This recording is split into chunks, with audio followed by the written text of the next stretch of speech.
low-scoring affair where you've got to manufacture runs at times, and last night was an Elly De La Cruz kind of game. One, man, was there some exit velo off his bat. Two, he looks like the old Elly running, and he was effective, which led the way to a Reds victory, including scoring the winning run. He's the focus of our Kia player profile. Last night, 3 doubles, a walk, RBI, 2 stolen bases, and 2 runs.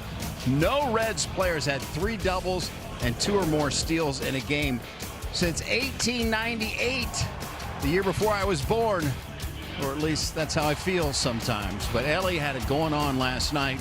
He looks healthy, he looks strong, and let's hope they get the same of that tonight. They'll need it. It is a premier pitching matchup. Paul Skeens for the Pirates, and up next, Hunter Greene takes the mound for the Reds. John and Barry have the call.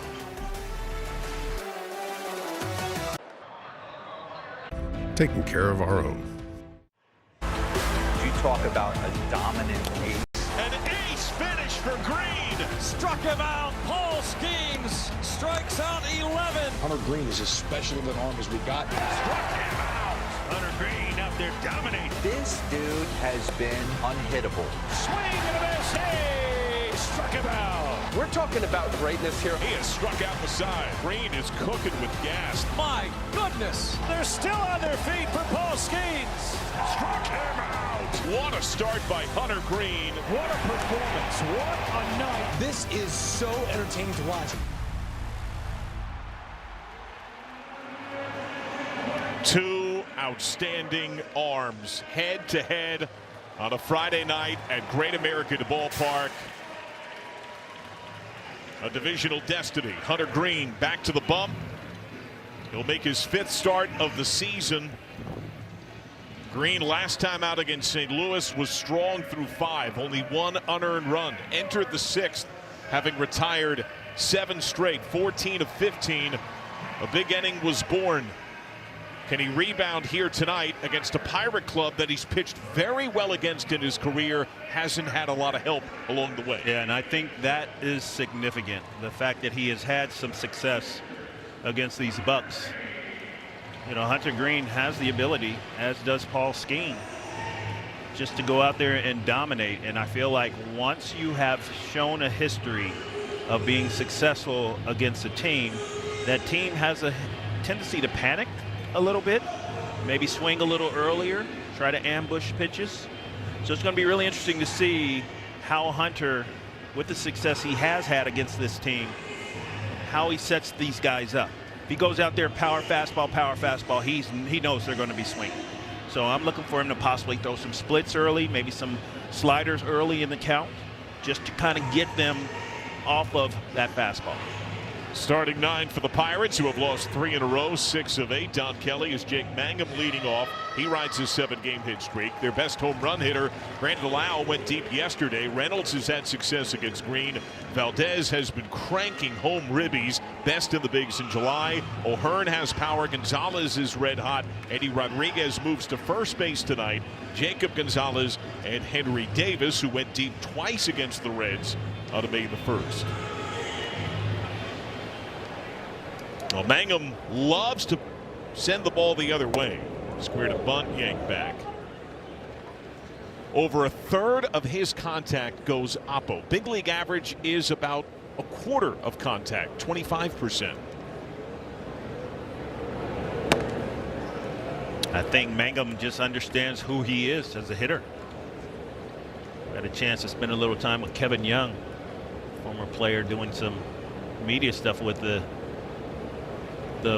Pirates, and I think that's what it's all about. Go out there, and I think his best version of himself is exactly what he's doing. He's hit 300 on the season, getting on base, 350 clip, hitting the ball the other way. Only 2 bombs. Elevated called strike. Mangum hit his helmet, and did he call for ABS, or he's just calling for time here? Now a step back in. He tapped his helmet a single time, I think that was just pausing between pitches.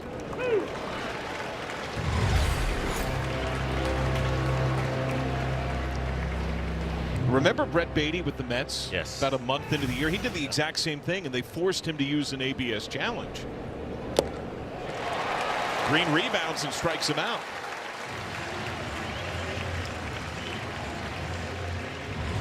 Well, just power stuff. Here it is. Hit it if you can.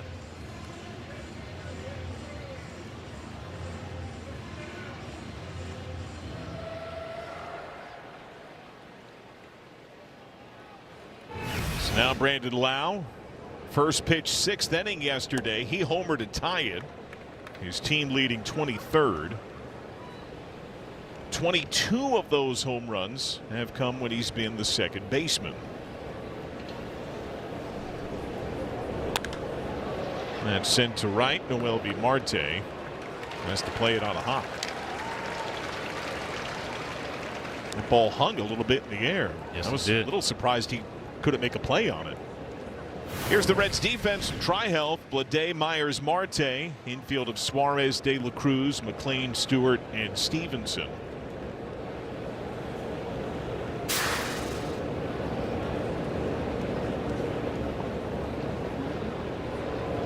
Not sure what kind of read there was on that hanging floater. Now here a ground ball right to Matt McLean. Initial trouble. De La Cruz relay not in time. Brian Reynolds arrives.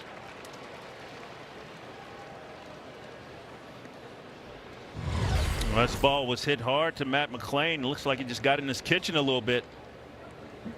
Jumped up, hit him in the heel of the glove. That little bit delay allows Reynolds to arrive to first base safe. Down and in on Esmerlin Valdez. Pirate cleanup man tonight, their right fielder. He doubled yesterday.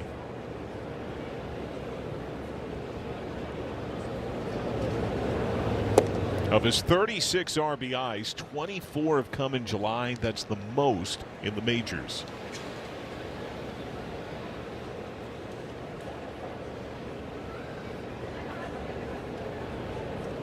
Suarez plays deep at third. Slider bends down. That's the second 3-0 count for Green in this opening inning.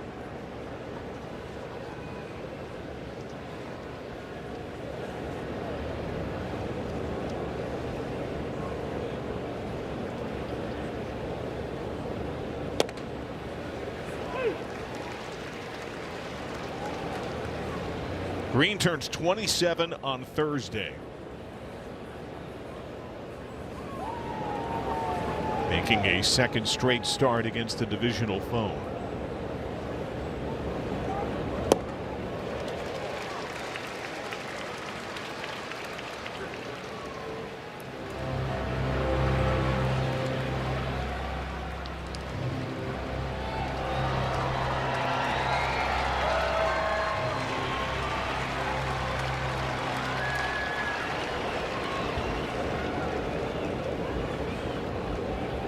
Reynolds goes 3-2 is away. That's a walk to Valdez, 2 on. It looks like Hunter just tried to throw that one a little too hard. Pulled it to the glove side.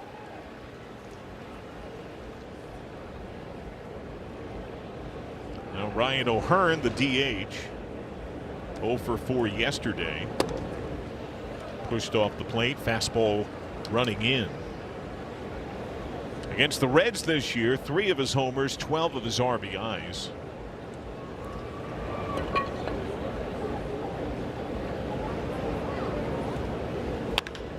Grounded to first. Stewart, foot race, not in time, and Green was over there to cover. It's bases loaded. Base hit for Ryan O'Hearn. Yeah, Hunter Green looks like he bounces off the mound right away. A little bit of a hesitation, but he's definitely there before Hearn. And I don't know if Sal could possibly not see it from there. I mean, Hunter beats him to the bag, and then Stewart and Green bump on the base. That should be end of inning. Now it's bases loaded for the red-hot Nick Gonzalez. First pitch, center field. He's got a career-high 15-game hit streak. Reynolds is in. Valdez sent home. That's 2 runs. It should have been inning over. It's 2-0 Pirates. Well, it should have been inning over on the ground ball that was hit to Matt McClain. Yep. That's 2 plays behind Hunter Green that did not get made. We're sitting at a 2-0 deficit.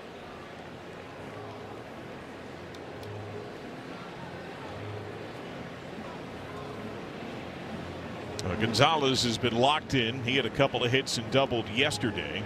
Tyler Stevenson out there trying to give Green a pep talk. Just gave him 3 pats on the hip as he left the mound.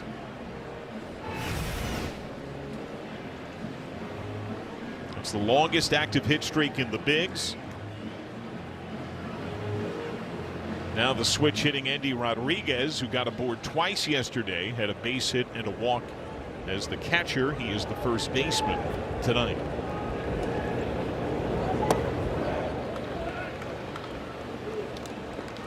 Yeah, we saw a big inning snowball on Hunter Green Saturday in St. Louis. He was largely excellent through the first 5 innings. There was a hung slider and a long inning where the Cardinals turned the game around. And here out the gate, command has been clearly inconsistent, but he also hasn't had much help. No, he's definitely not had the help. In St. Louis, there were 6 runs on 5 hits in the 6th inning. Here, these 2 runs.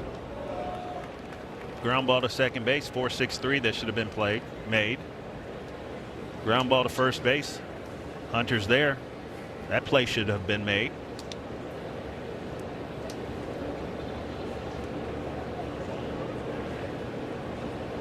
Now 2-1 to Rodriguez. Lifted left center. Dane Myers. Well, the Reds have climbing to do as they grab their bats. 2-0 Pittsburgh mid-1.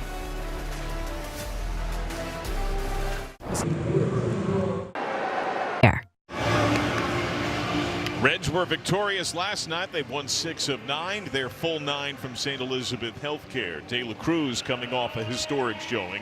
The all-star Sal Stewart, J.J. Bleday. Tyler Stevenson has hit Paul Skeens really well. So is Nathaniel Lowe. Eugenio Suarez, Dane Myers locked in since coming off the IL. Noelvi Marte in a long downspin, and Matt McClain. Paul Skeens, the opponent.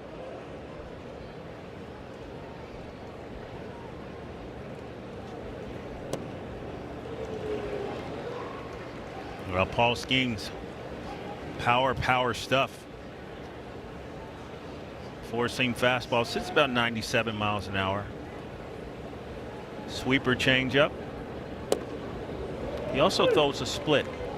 The league is hitting .340 against that split.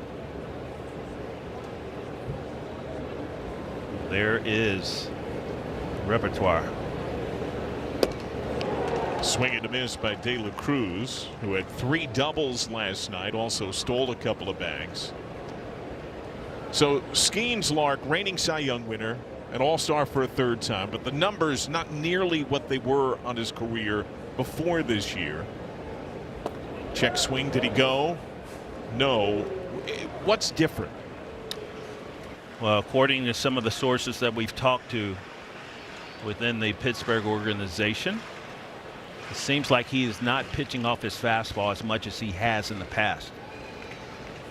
I feel like it's a kind of a research and development year for him so far, where he's trying different things. And, you know, at least the few people that we spoke to talked about him eventually getting back to the power stuff. They feel like he is out there trying to figure out, okay, what secondary pitches work for me. Everyone knows that I've got the fastball, but can I pitch effectively with my secondary stuff? So I feel like him, just like anybody else. You're a great player. You have success early in your career. you try to figure out for yourself, what is it that I can do to continue to have the kind of success that I've had? And I'm going to have to make adjustments. So when I do, where am I going to go? And the only way you know that is by trying other things. Full count on De La Cruz. So the Reds saw Skeens in late June, their series win at PNC Park, and they got to Skeens like they never had before. He had only allowed 2 earned runs lifetime against the Reds entering that start. He gave up 4, all in the second inning. They worked 38 pitches in that inning, the most he's ever thrown in a big league inning. And here's De La Cruz working a long plate appearance and a leadoff walk. There you can see right there. The 3-2 pitch, he went to the slider. Whereas fastball pitcher, fastball count, challenge fastball right there.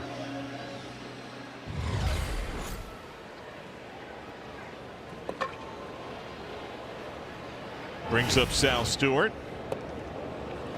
Had a base hit, an RBI, walked twice last night. One of those was intentional.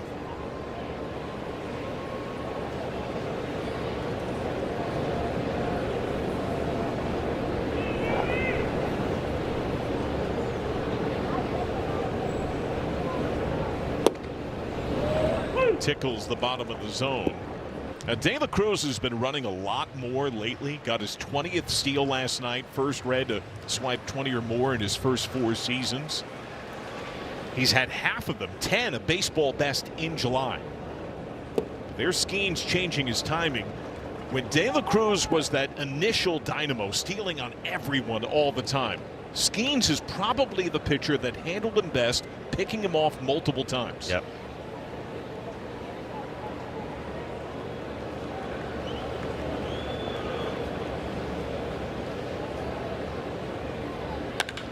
Hard ground ball, skips into the glove of Gonzalez, feed to second, relay double play. Pirate defense. Brian Reynolds in left, the speedy Jake Mangum in center. Valdez in right field is a strong arm. Nick Gonzalez in third, Jacob Gonzalez in short, Lau Rodriguez and Henry Davis, University of Louisville product, behind the plate.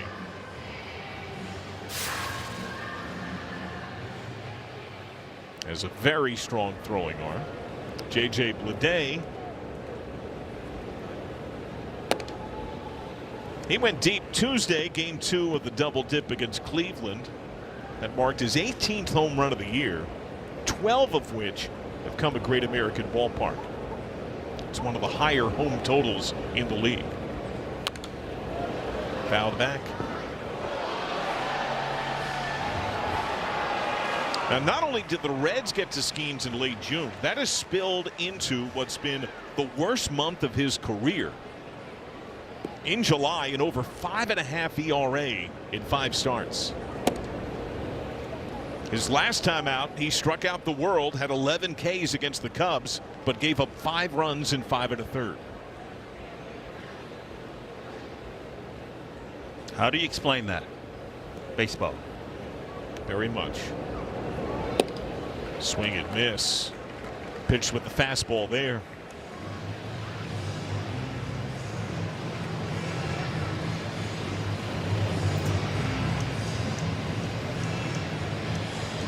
Crowd continues to file in. There's a Marshmallow concert post-game. It's part of why the earlier start time tonight. 2-2.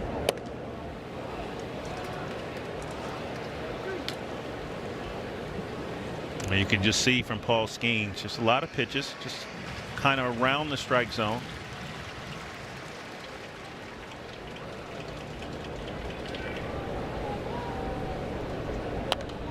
Payoff fouled away.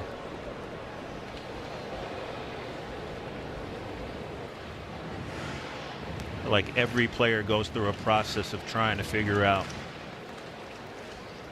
how can I continue to be successful? What do I need to do?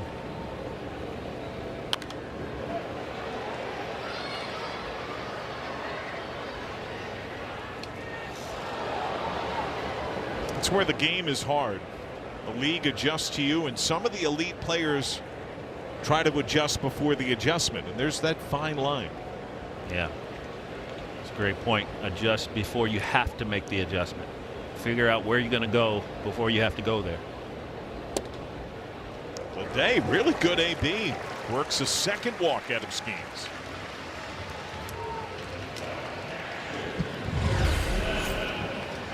Another fastball in. Did the same thing with Ellie De La Cruz. Just not the command quite yet. But like with any great pitcher, you're going to get to him early. Because if you let him establish his rhythm and find that command, Now, the Reds saw that in late June. All 4 runs came in the second inning. He shut it down thereafter. Now, the Red who has hit Skeens the best is Tyler Stevenson. Down quickly 0-2. 455 lifetime against Skeens. Tied a career high, walked 3 times last night.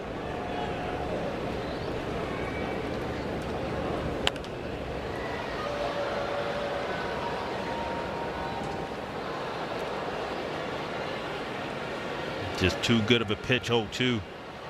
Sweeper up and away. Steve-O just missed that. If that wasn't a 0-2 swing, he probably hits that ball.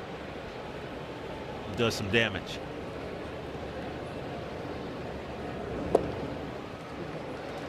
So here with Skeens living away, and you pointed out he threw similar soft stuff breaking in on lefties De La Cruz and Bleday.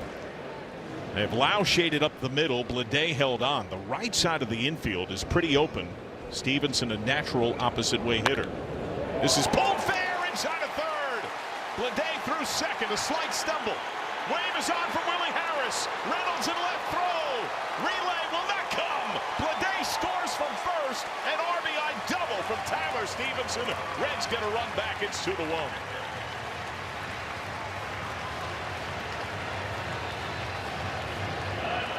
Well, this ball gets into the corner in the left field corner and gets stuck up underneath that wall. You look for that carom, that ball to come out. So you can't be super aggressive going in there. And see how it just dies right there. And Brian Reynolds has to go and get that ball. And J.J. Bleday did stumble a little bit, able to score from first base. And now another Red who has handled Skeens very well. Last night's hero, Nathaniel Lowe, connected on his second walk-off as a Cincinnati Red. Henry Davis walks out to chat with Skeens after the first pitch miss. Lowe last night doubled, walked, and in the ninth, bases loaded. Hit a bouncing should-be double play ball, but with Ellie De La Cruz at third and 1 out, the infield was cheated shallow. Yeah, well, that's the winning run at third base, and it was 1 out with the bases loaded. So you're thinking if that ball takes me towards second base, I'm going to turn the double play. And the ball did. However, the way that the defense was configured, shortstop goes in front, Lau goes behind. There's just a little bit of confusion, delay in trying to turn the double play, and Nate Lowe with the blazing speed is able to get to first base.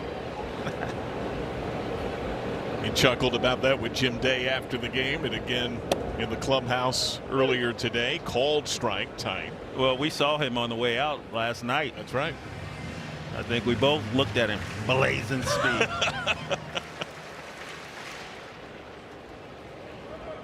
Base hit here, could tie it.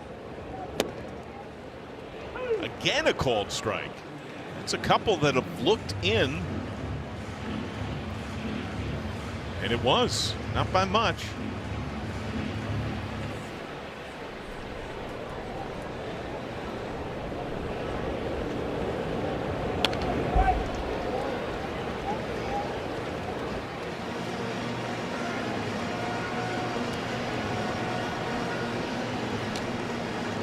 This will be the 30th pitch of the first inning for Skeens.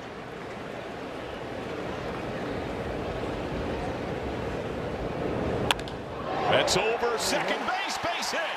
Wave is on. Valdez has an arm. Medium right. Throw to the plate is cut. And there's nobody at the bag. Stevenson scores. Nathaniel Lowe ties sees it. It's 2-all.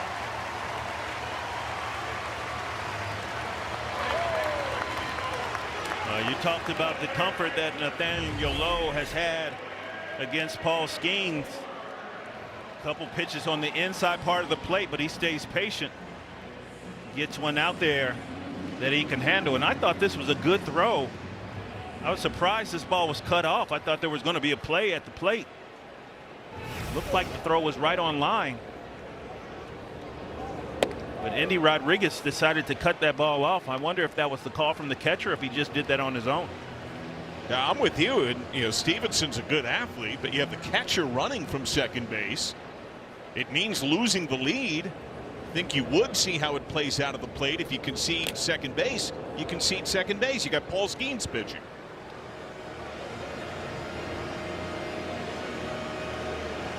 So now the pitch total awfully high for Skeens. Eugenio Suarez walked, line down. He was 0 for 3 yesterday. Foul tip. No Red has homered yet lifetime against Paul Skeens. Not while wearing a Reds uniform.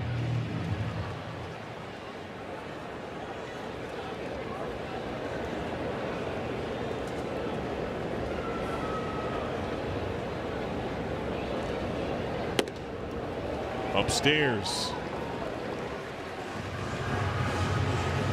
And Pittsburgh has action in its bullpen. This is the second most pitches Skeens has ever thrown in an opening inning.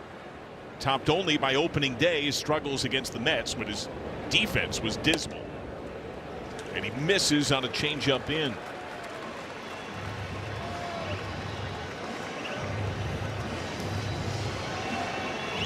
Only one first pitch strike. It's another full count.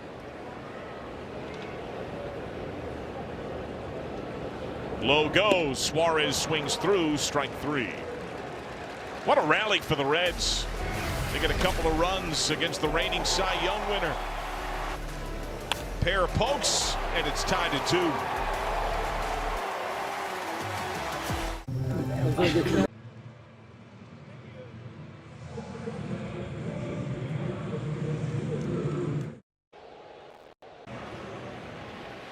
Back on Reds TV, presented by Bar S. Reds and Pirates tied at 2. First pitch strike, Hunter Green to Jacob Gonzalez. Had a sac fly RBI, 0 for 1 yesterday.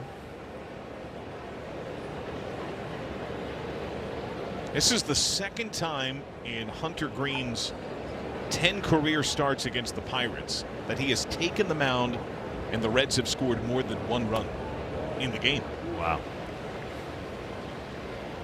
That's how lacking the run support has been in a lot of head-to-head starts against a divisional brother in the Pirates.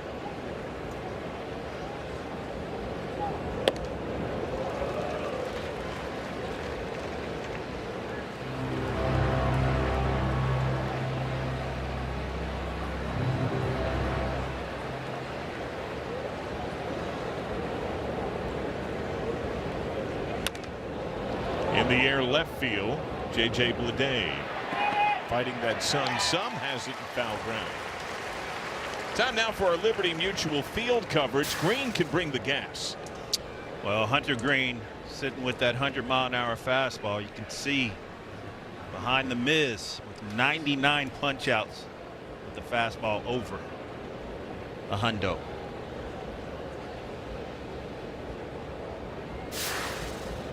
Takes on Henry Davis. Bunt yanked back, strike 1. Davis has 8 bombs this year. 2 came in 1 game, May 1st against the Reds. His second career multi-home run showing. Took both Brady Singer and Zach Maxwell deep that day.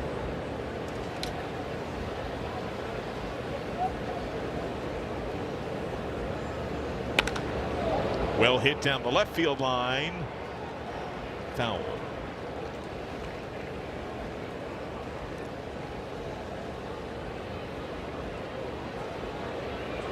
Now, contact has not been a strength for Davis. #1 overall pick out of Louisville in 21. Last year, among regular catchers that had 200 plate appearances, he had the worst batting average in the big leagues at .167. This one chipped shallow left center. De La Cruz out. Myers in. Ellie's got it. This year, only the Yankees' Austin Wells and the Mariners' Cal Raleigh have been worse than Davis in average.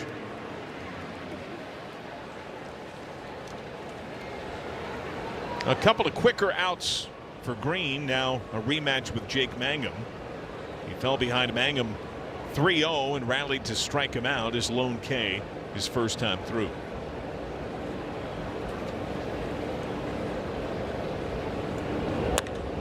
Well hit down the right field side. Fair, and a home run. A low line drive laser into the Pirate bullpen. And Pittsburgh has a 3-2 lead.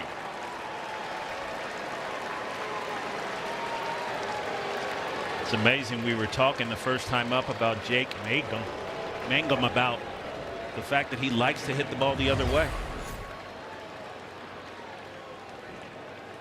That was a slider down and in, and I think it just is a testament to, if you are thinking up the middle the other way, you still can pull the ball correctly. That ball is down the line.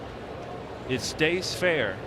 And the only way it does that is if you attack the inside part of the ball. And the only way you do that is by thinking up the middle the other way. Very easily slider in to a left-handed pull hitter. Is a foul ball down the right field line all day long. Mangum embraces his identity. Has had a really strong year. Lau has singled to right. Hard foul.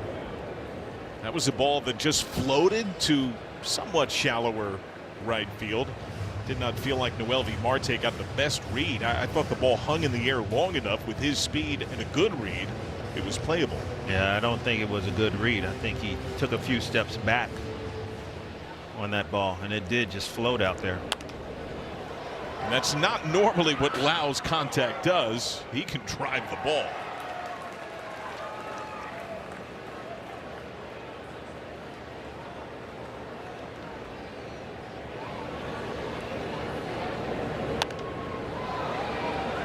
I mentioned earlier, his 23 home runs lead the Pirates. 22 have come as a second baseman. That's the second highest total by a Pirates second baseman in a year ever. Neil Walker in 2014 had 23 when he played second base.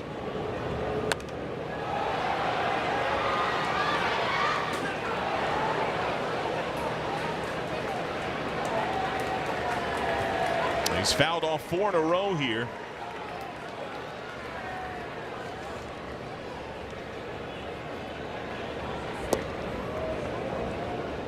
Two and two.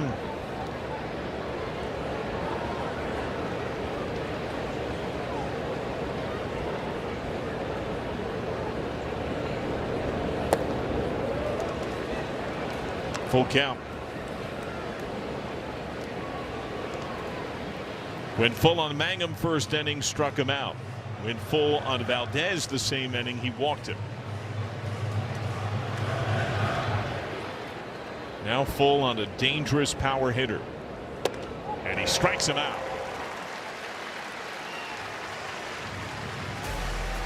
Pirates take the lead back. Jake Mangum sneaks one over the wall. 3-2.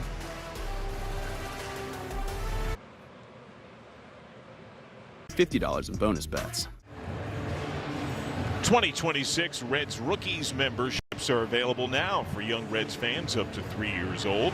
Membership includes exclusive merch, free Reds tickets, and special members-only experiences at the ballpark. Purchase today, Reds.com/fanclubs.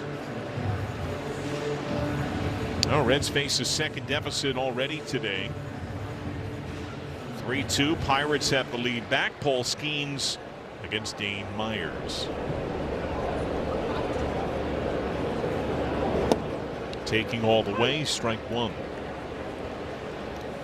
Myers, another multi-hit showing yesterday. 12 games since coming off the IL. He's hitting .343.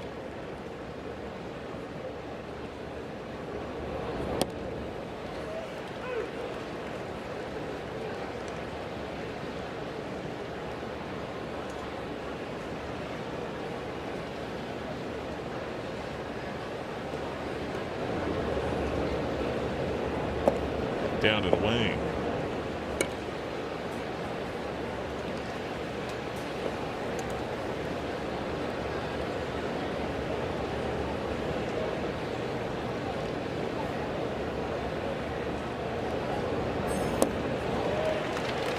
Right through the sweeper. Second strikeout for Skeens. Power stuff early and then the breaking ball. That's probably one of the better sweepers he's thrown on the day.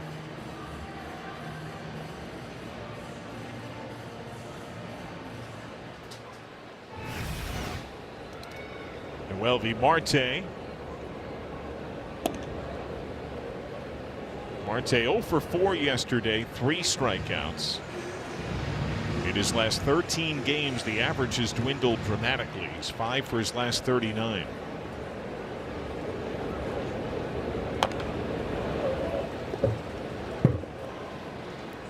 Just about every single miss that Paul Skeens has made has been to the glove side with that fastball.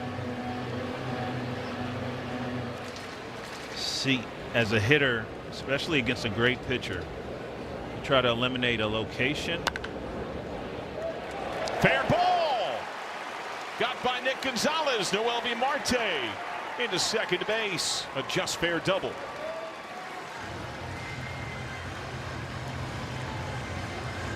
And Noelvi Marte get to the sinker. Sinker down, and he can certainly do that right there. What I was saying about Paul Skeens is you can look for certain locations and you can eliminate locations. Haven't seen him really stick a fastball up and in to any of these right-handed hitters. So you can be aggressive over the plate, as was Noelvi Marte on that sinker down. Now he's in scoring position. Matt McLean. Base hit opposite way yesterday. There's a sweeper on the outer edge for a strike. McLean yesterday played to the bigs for the first time since July 7th. Got his first hit since June 29th. Snapped it 0 for 13.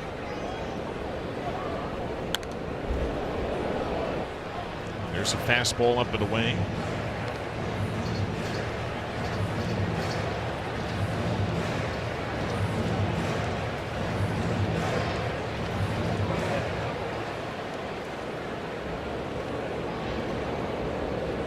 Big lead for Marte.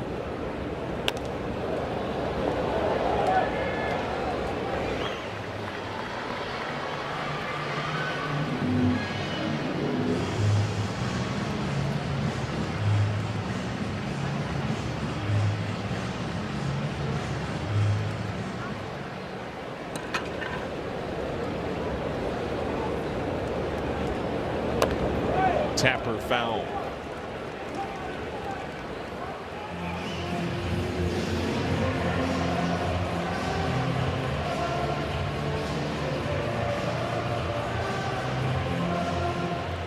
Skeens at times has had some pitch count issues, cupping the glove to his ear.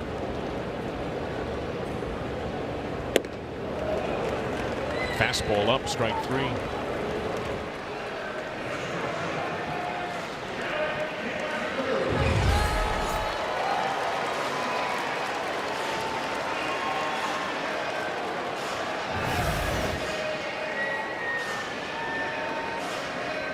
Second time through. De La Cruz walked on 8 pitches his first time.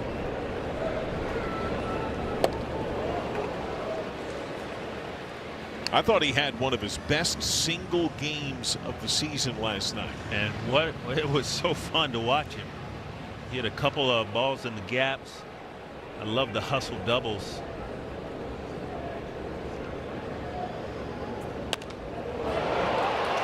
In the air, left center.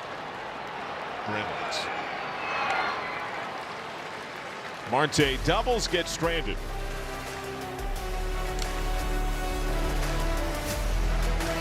Mom!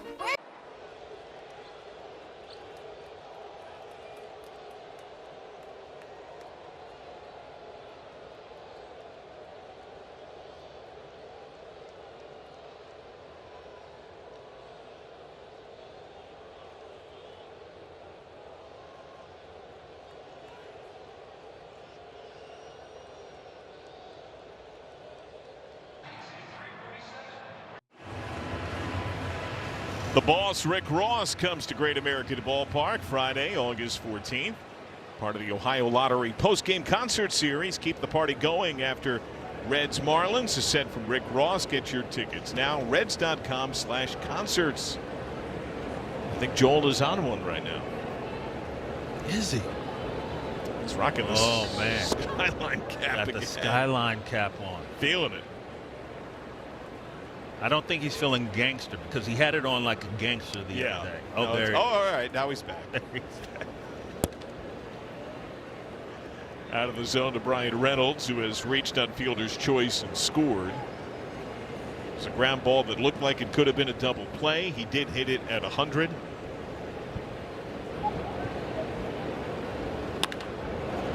This one sent over second, base hit.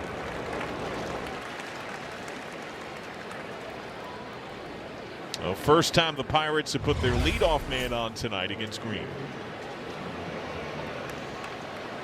A center cut fastball. It's amazing that at 97, 96, 97, 98 miles an hour, guys are just, it's like a comfortable hitting speed. This game certainly has changed relative to how hard pitchers are throwing. And hitters, they can really hit the ball hard, including Esmerlin Valdez, who has walked and scored so far tonight. Here is our Yellowwood bringing the lumber for tonight. These are the highest barrel rates in the game.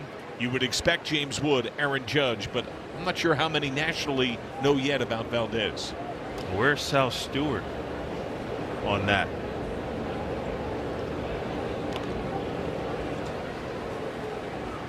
Now remember, barrel is a combination of hitting the ball hard 95 plus and at that sweet spot Goldilocks launch angle for line drives, base hits. Swing and a miss. It is one of the numbers that later in his career Joey Votto highlighted as something he was seeking to get better at, that he thought would be indicative of predictive success, of getting him impactful hits in games. Strike three, ABS, powered by T-Mobile. The batter is challenging the strike call. First challenge tonight. Ball. Pitch is a ball. Pittsburgh retains its challenge.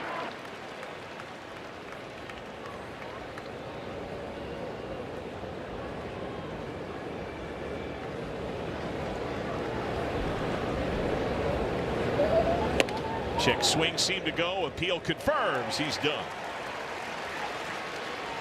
Our Jake Sweeney Chevy pitch tracks. Did he or did he not?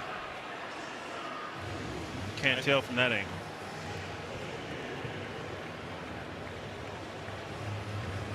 Yes, he did. Now, possibly as soon as next year, you might see something for a challenge with that in the big leagues. It's something they are testing in the minors this year. He also pleaded his case seemingly thereafter with home plate man and crew chief Dan Bellino. O'Hearn has a base hit. Yeah, the system as it's employed in the minors is looking at its own created rule. There technically has never been a rule for exactly what constitutes the check swing. You know, some of the turns of phrase over the years, do you break your wrists? That's not in the rule book. But under that system, just takes a look at the angle of the bat in relation to the foul line. And does it break the plane of that foul line essentially 45 degrees from the plate? If it does, you went, you're out. If it did not, you held up. Or it's a strike, I should say. You're not necessarily out. 3-1. Been a lot of 3-0 counts for Green tonight. Command has been inconsistent. Yeah, on both sides.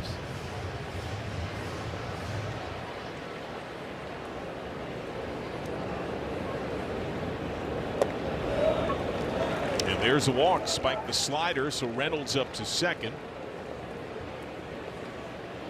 could see after the pitches are thrown, Hunter Green just turned his back to the plate, obviously a little frustrated. Hasn't quite been able to find that command yet. Watch after this pitch.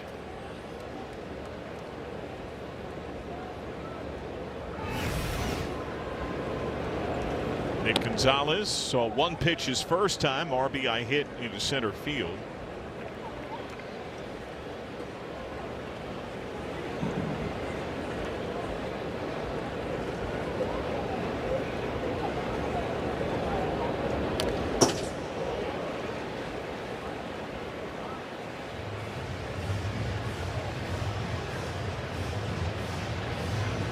A strong contact hitter who is above average fast.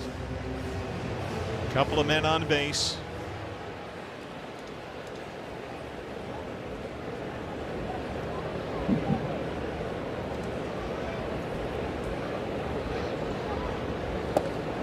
Swing and a miss.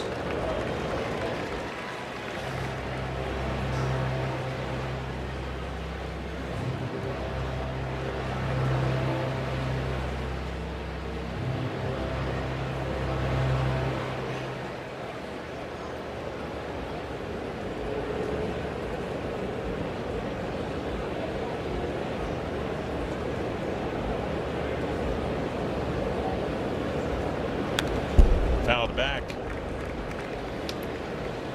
But consider this is Green's 5th start of the season. And he's a pro. He's trying to be in this moment and focused on the game. His name has come up with several national reporters about trade talk in recent days. Bob Nightingale with USA Today. Ken Rosenthal with The Athletic in foul territory. In the air to left center. That's got some carry. Deep track near the wall, J.J. Bleday. Runners were halfway plus. They both retrieved. 2 down.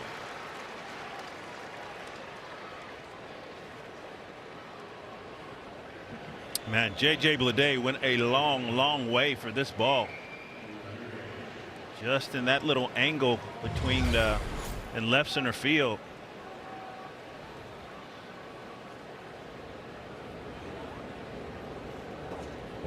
Nice job. Andy Rodriguez is flying to center. Green steps off. I think everyone has heard about the rumors of who is going to get traded. And I feel like it's a very uncomfortable time in the clubhouse for that, because obviously we haven't played up to our capabilities, and there's moves that are probably going to get made. We'll step aside. Sal Stewart among the do-ups for the Reds.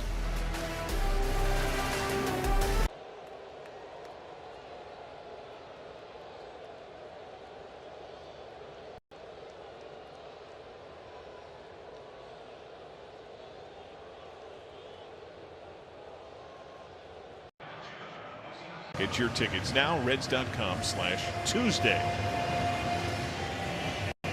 Well, those are some great deals, but the Garfield shirt at the start, he was a lasagna cat who did dislike Mondays, so he probably was very good with Tuesdays. Yeah, and Odie. I miss old Garfield and friends on Saturday mornings. Sal Stewart lift to right. Valdez.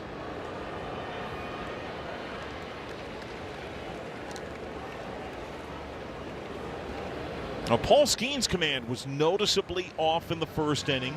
Seemed to sharpen despite some deeper counts, couple of strikeouts.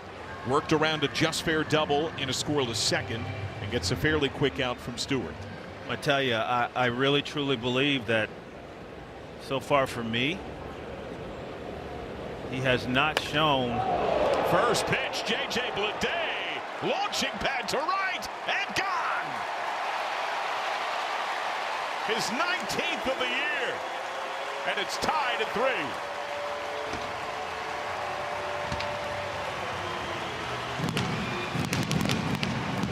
That's a middle fastball for J.J. Bleday, and Just to finish my thought, I was thinking, I'm looking in as a lefty all day long over the middle of the plate because he has not shown the ability to throw the ball arm side to the plate. Everything's been kind of a pull to his glove. That is the first time a Cincinnati Red has homered off Paul Skeens. Tyler Stevenson takes his strike. He was down 0-2 in a heartbeat his first time and calmly ripped a ribby double into left field.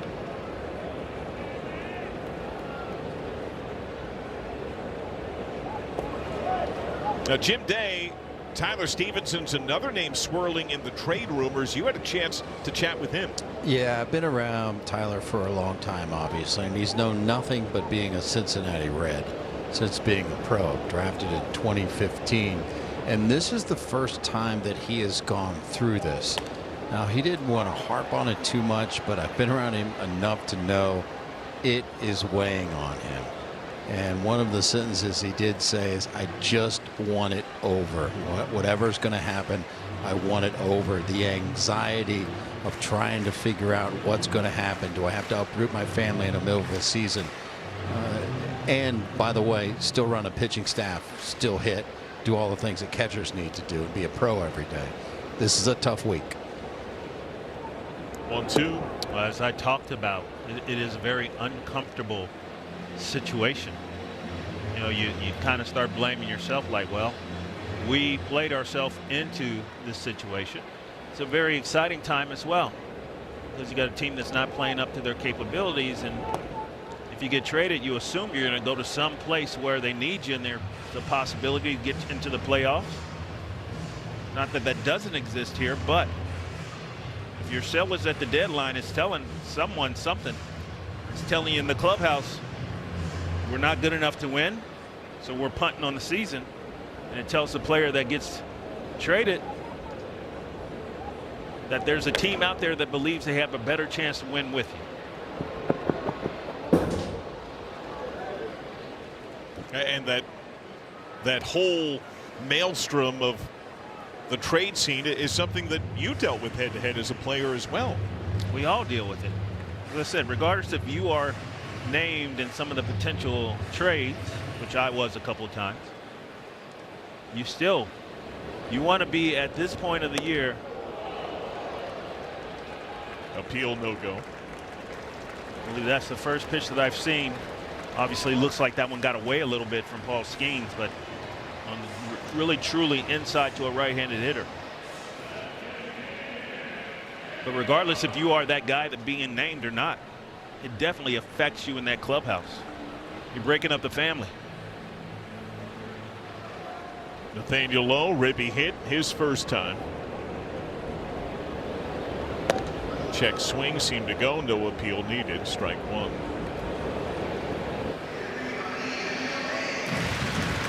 You mentioned the glove side misses. I thought Skeens had a few of those that were called strikes against Lowe that looked off the plate in his first time. Yep.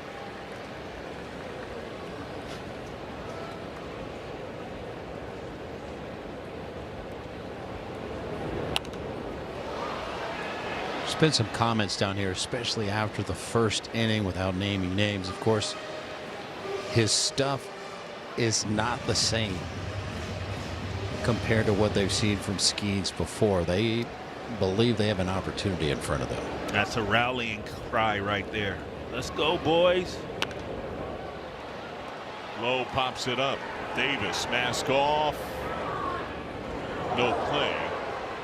Lark, from this vantage point way up top and watching on a monitor, there have been pitches that just look flatter, less finish than what you have seen from Skeens in the past. And I think that word that you used, you said flatter.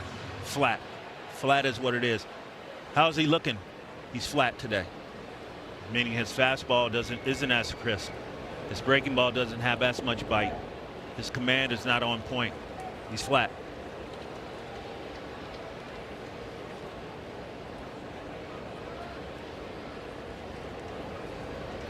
Well, Stevenson and Lowe are the two Reds that have handled him the best entering today. Stevenson's on for a second time. Down it in on Lowe. Just about everything from Skeens to Lowe has been in and or down.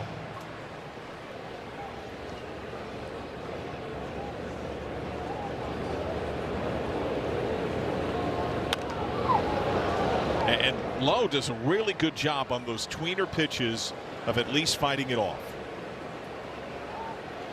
Location of this pitch up a little bit, but on the inside part of the plate. I think at this point you can sell out to the, not pull the ball, sell out to the inside part of the plate.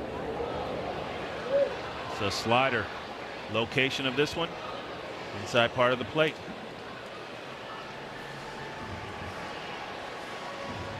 Looked to be just out of the zone, but that's close enough. And yeah, he had 2 called strikes against him there. He's got to try to foul it off. Sure.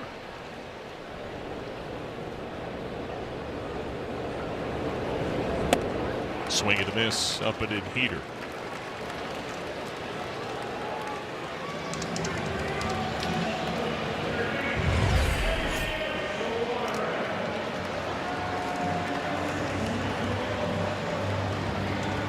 So Gino Suarez going up there with a runner on first base and 2 outs.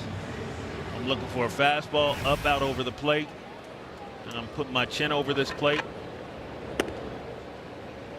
It was up, it was out, just wasn't a strike.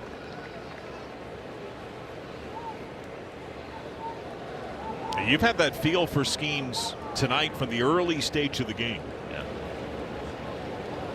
Just got to commit to it, and if he happens to dot one on the inside part of the plate, tip your cap.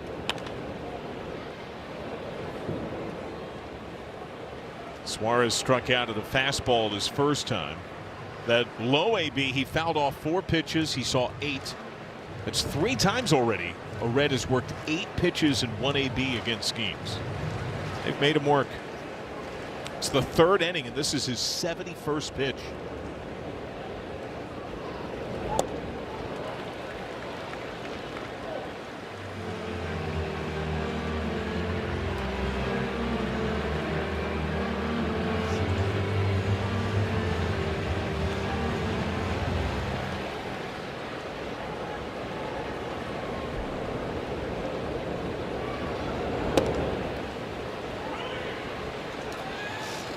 Some of the takes against Skeens have been among the more comfortable takes that I have seen from Reds against him.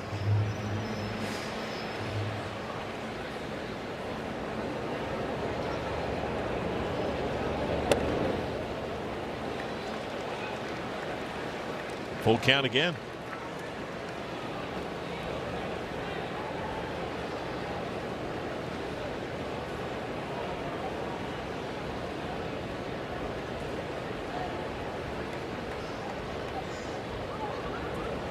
Stevenson goes, and Suarez walks.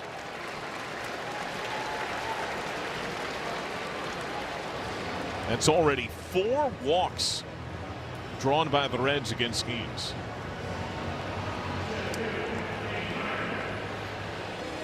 In his first 7 starts against the Reds, he walked 6 in 7 starts. He's off a little bit today, and try to get him right here.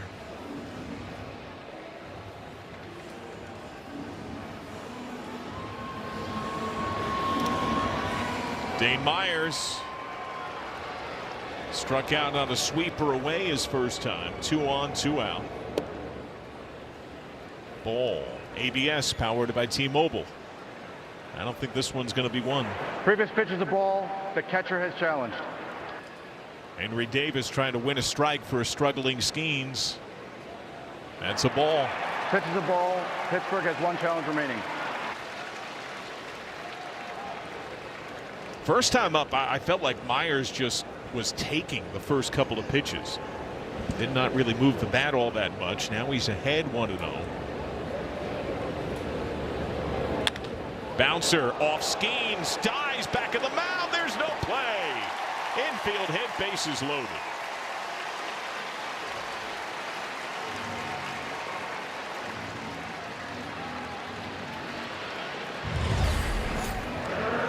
Well, Dane Myers, the success he has had has been really remarkable. gotten over 360 last 10 ball games. I tell you, it might be the quietest 360 that I've seen. Sneaking up on folks. But it is 360. He is out there just about every time. Good for him. What is Noelvi Marte trying to do? He doubled just fair last time. Hit another double.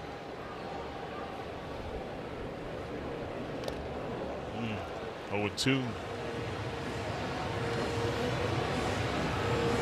Now Marte expands the zone a lot. Skeen certainly knows that. But if he puts too much on a breaking ball here, Reds could have themselves a lead. Marte asks for time. Stevenson is that tie-breaking run off third base.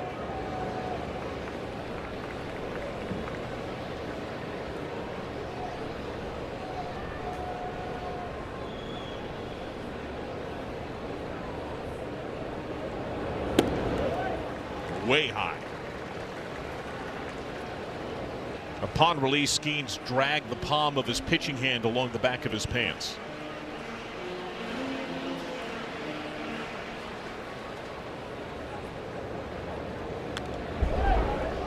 Pretty much same spot, fouled back.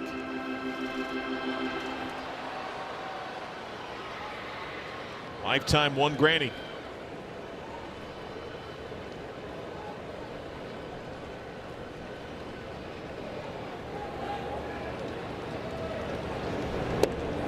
Struck him out, breaking ball away. Reds tie it. First pitch ambush. J.J. Bleday, the big fly to right.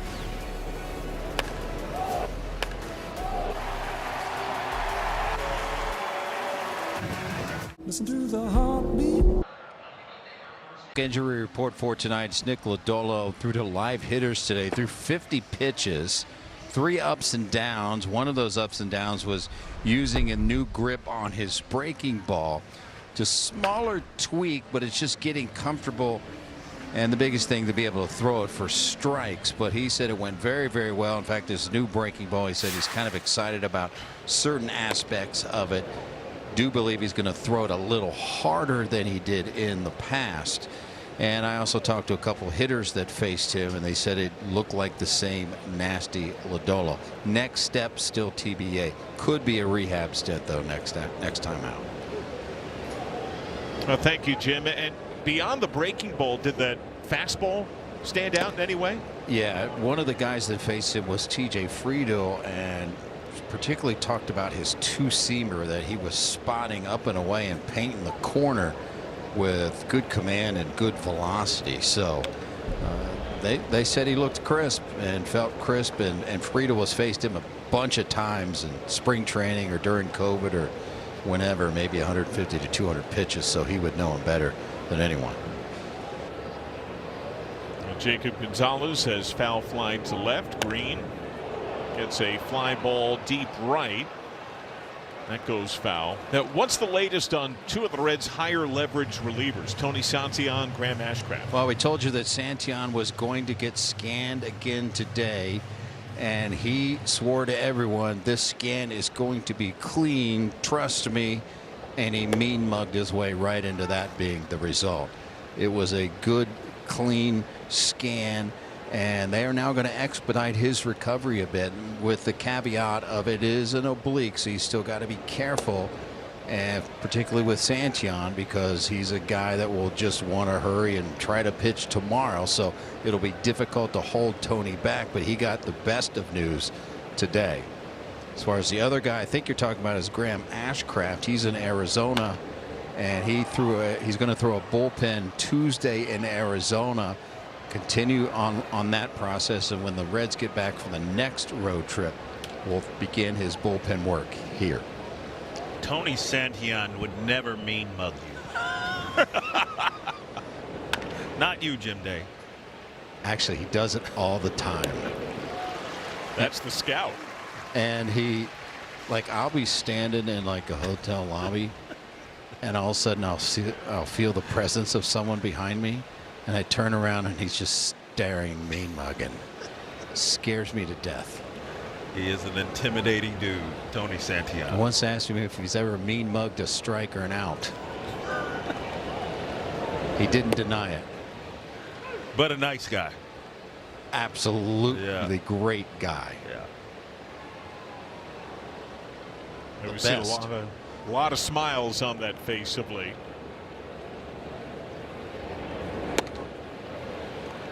Upstairs to Henry Davis, who has popped out.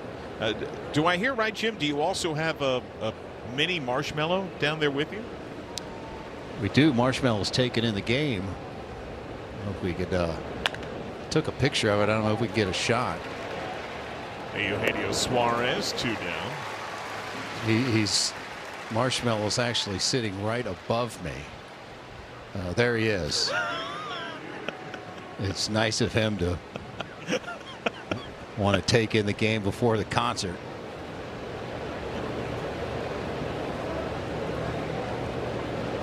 Do you want to build a snowman?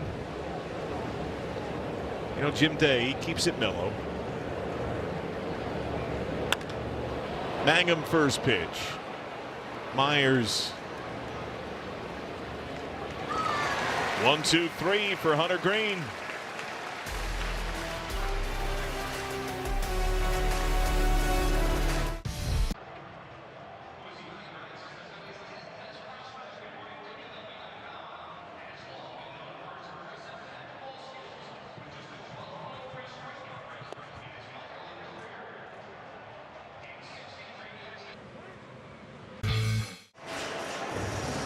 In tonight's Toyota Tundra Home Run Challenge, Dion Harvey from Cleves, Ohio wins a brand new built in the USA Tundra if a red hits the Toyota hit and win sign.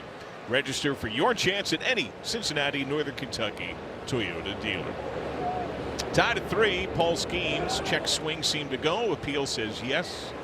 Strike 1 of Matt McLean, who struck out on a fastball up his first time.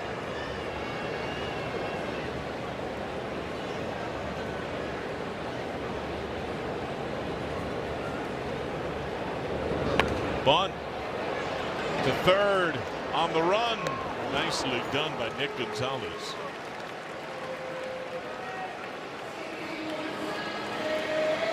I like the idea. I think Matty just showed it a little too early. Allow Nick Gonzalez to get a running start. Obviously that ball bunted a little hard and too far. But I like the idea. Try to get it started, try to get on base somehow.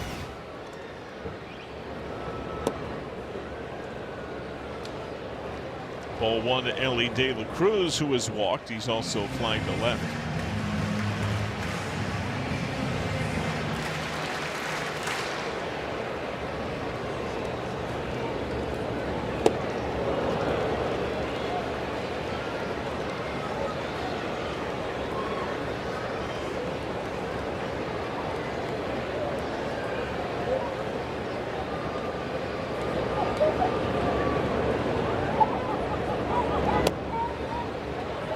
Back-to-back splits.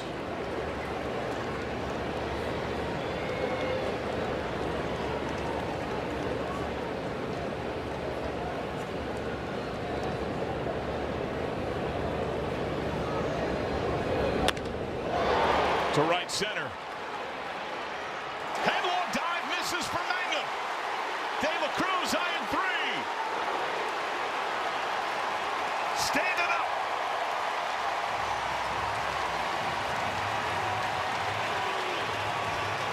A 3-bagger to the gap. Well, I'll tell you what, Ellie De La Cruz has been on some kind of tear. This was a sinker on the outside part of the plate, and he just gets it a little bit off the end of the bat. But once Mangum doesn't get there, it is in overdrive. His 5th triple of the year, infield in against RBI machine Sal Stewart.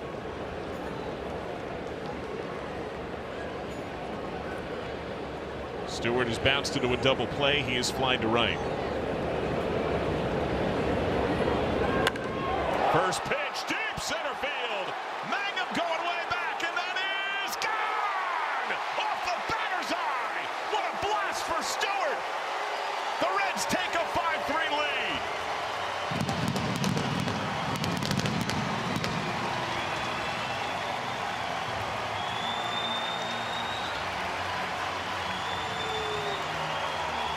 Sal Stewart continues to produce. Runners in scoring position, consistently getting himself a good pitch to drive. Just putting a good swing on it. You think he knew that was gone once he hit it? Oh my gosh. I work. First pitch, Bleday fouls it away.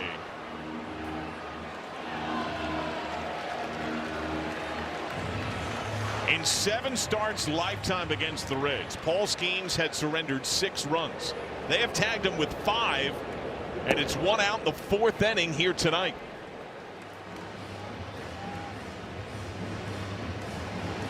Bleday is homered. He has walked. He has scored twice.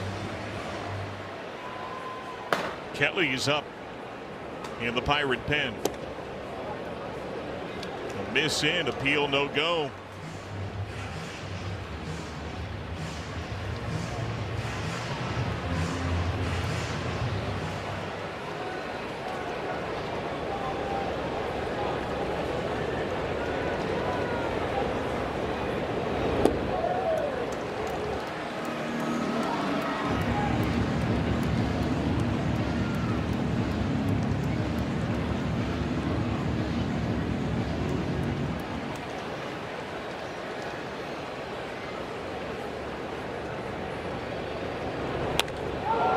Down the right field line a little early and foul.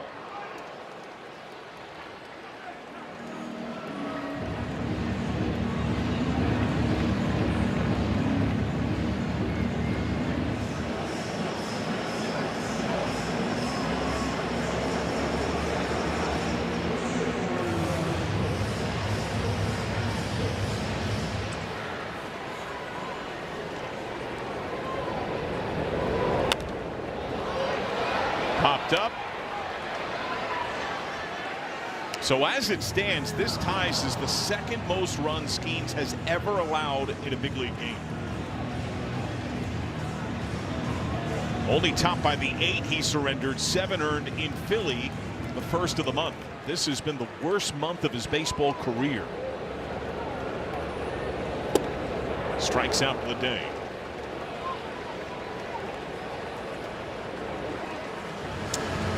Well, you can definitely see it early in the game that the command certainly wasn't there. The depth wasn't there on the breaking ball. And there are times where he's mortal. And at those times, you got to take advantage of it. And so far, the offense has been able to do that.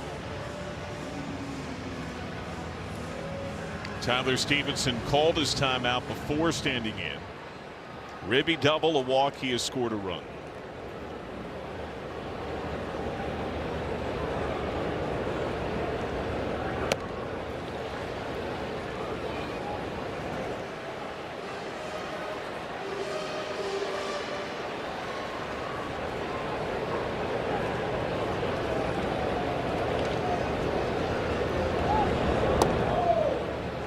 Yanked down and away.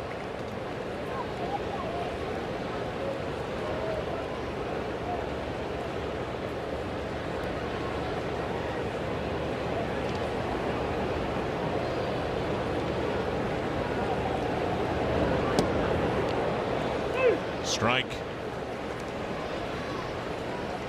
I would imagine if Stevenson reaches here, that's all for Skeens.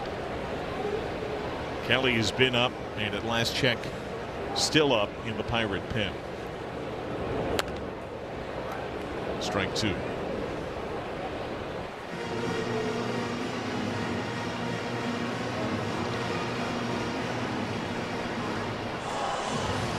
Only 4 times in Skeens' career has he failed to go 4 innings.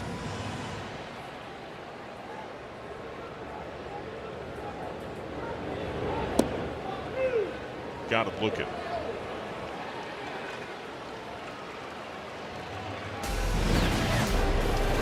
Well, the offense is here. Sal Stewart with the runner on third base. Tied ball game, no more.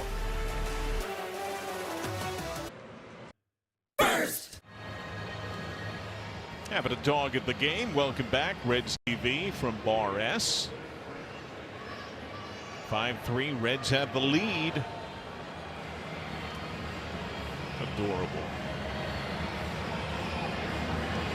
I feel your pain. Lots of love for Marshmello here tonight. Concert will come post game.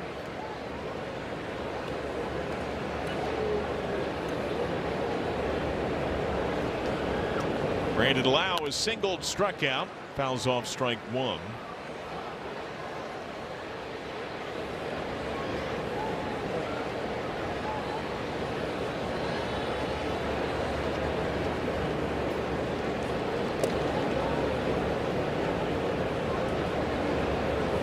Now it's still the early stage, Lark, of third time through. What are you seeing in Hunter Green tonight? Yeah, I see Hunter not quite have his command, but competing. Missing on both sides of the plate. ABS powered by Previous pitch is a T-Mobile. ball. The catcher has challenged. You're not always going to have your best stuff to call right Pitch is a there. strike. Cincinnati has 2 challenges remaining. And I see Hunter just out there just trying to figure out how to get through this and get a win.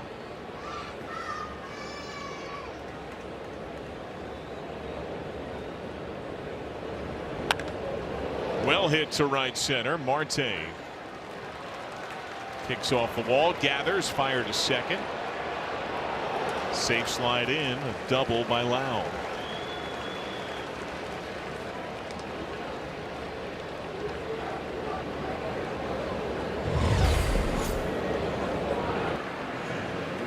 Yeah, this Pirate ball club is a little bit different offensively. Brought in a lot of veterans, and Brandon Lau was that big signing in the winter to make a difference offensively, and they've done that. He has had a season. Scoring position for Brian Reynolds, who has doubled, reached on fielder's choice and scored.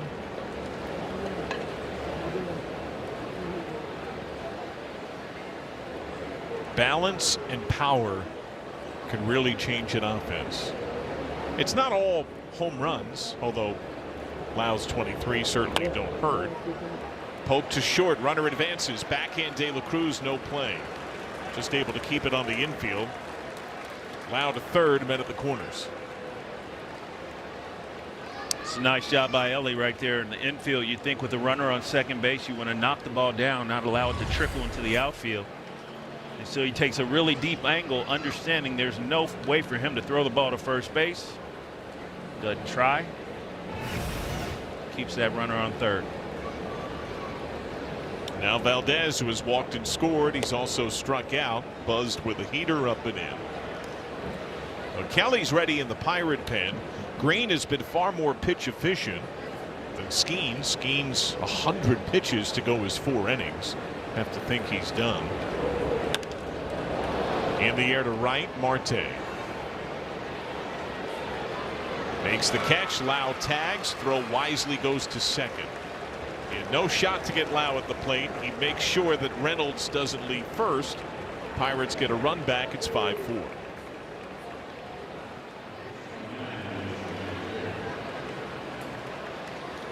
You speak about the turnaround, and Ryan O'Hearn's part of it, aboard twice today, base hit and a walk. Last year, the Pirates were historically terrible offensively. Last in runs, last in homers, last in OPS, last in RBIs. First pitch, center field. Excuse me, infield, shortstop. Ellie De La Cruz. And 2 down. And this year, entering today, the second best batting average in the sport. Top 5 in on base and slug and OPS and home runs. Big time turnaround. And yet they're still towards the bottom of the division. The Pirates entered in third, 13 games out.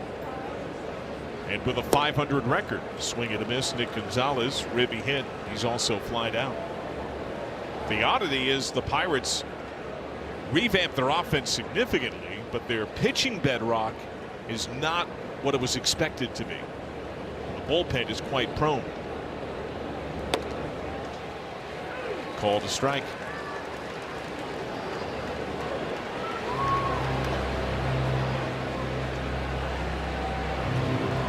Skeens tagged with 5 runs, second highest total he's allowed. 4 walks, second to career high as well.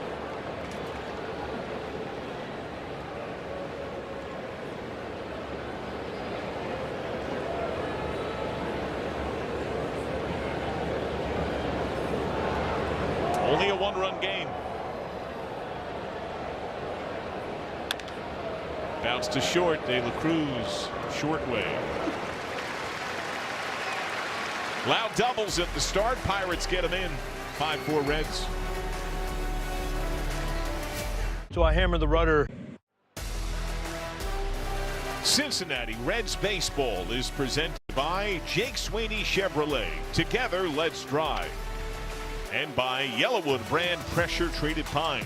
If it doesn't have this yellow tag, you don't want it. 5-4 Reds have the lead. They're into the Pirate pen. Paul Skeens leaves on the hook. Enter Antoine Kelly.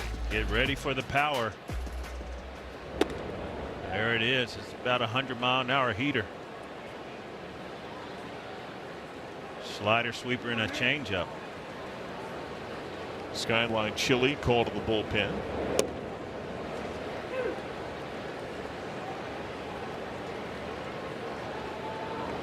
Nathaniel Lowe, ribby hit his first time. He struck out. Saw 8 pitches his last time. Skeens pounded him in. It seems that the scout has Kelly trying to do the same.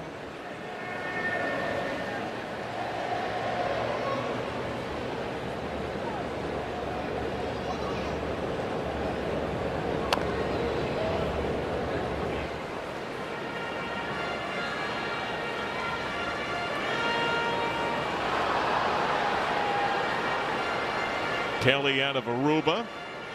He has pitched for the Netherlands in the World Baseball Classic.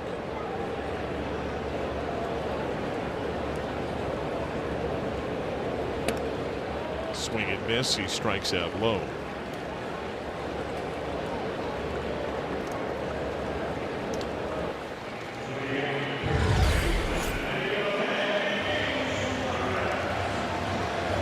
Backup slider. You expect that ball to break down and in. Just kind of stayed up there and floated. Hey, Eugenio Suarez first pitch, pretty deep right. Valdez on the track. He's got a word now from Big Sandy Superstore. This summer, sleep cooler for less at Big Sandy Superstore. Your headquarters for luxury mattresses. Big Sandy Superstore. A couple of quick outs. Now Dane Myers had a base hit that went off Paul Skeens' glove his last time. He's also struck out.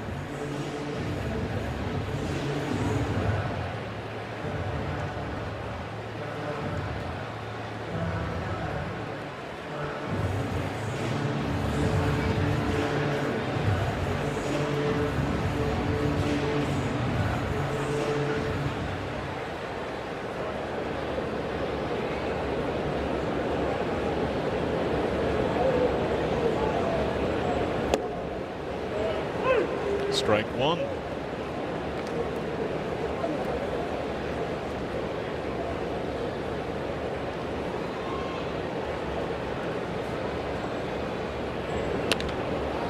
To short, Jacob Gonzalez. 1-2-3.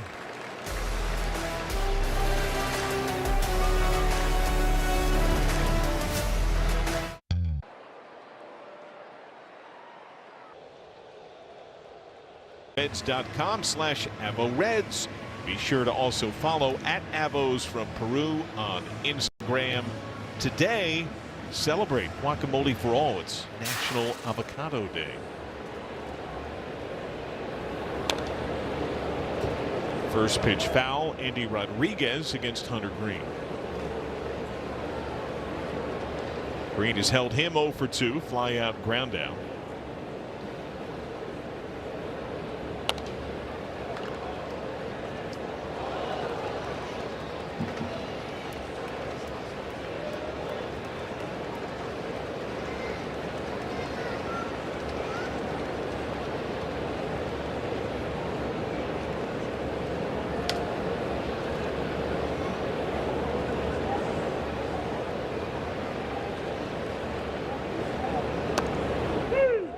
the edge, strike 3.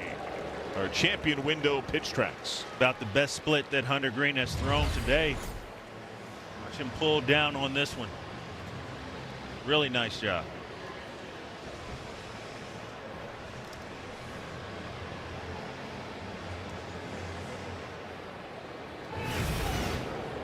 Jacob Gonzalez has foul fly to left, grounded to second. And another one.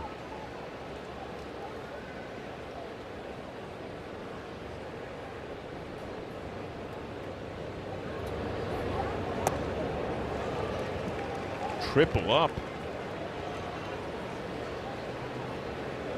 Will he go 4? Sure.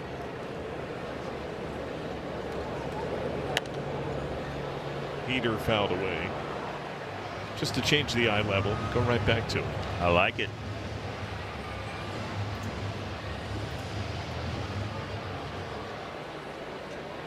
Oh, 2. There's the split. Golf to second base. Gets the ground ball out. You called it, Johnny. Word now from UDF. Every summer, we make peach ice cream with big chunks of peaches at our dairy. And every summer, it's gone, just like that. So grab some peach before the summer's over. Henry Davis, pop out, ground out.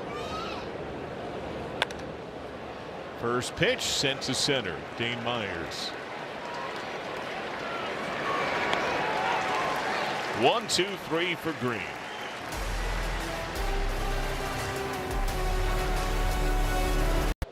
Tri-Health. Spend your Saturday night tomorrow night at the ballpark as the Reds face off against the Pirates again. Fans in attendance will receive a Terry Francona bobblehead thanks to Alta Fiber while supplies last. Secure your seats now at reds.com/tickets. Guys. Oh, thank you, Jim. Nobody doesn't like you.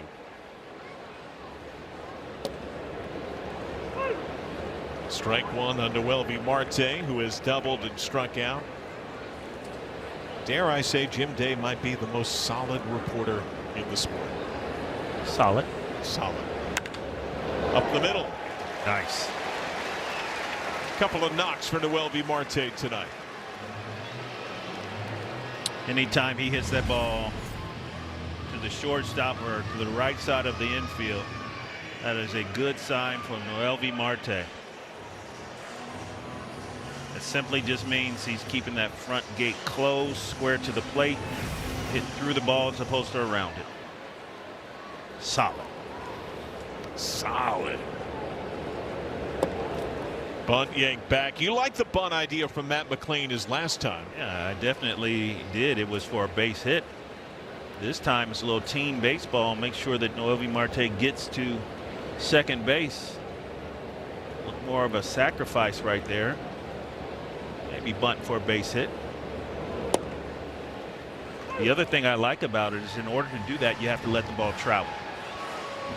Get a good look at that ball. Hit it deep.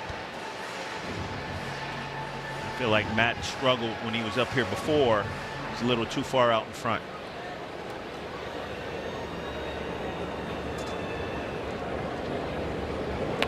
Bunt. Foul.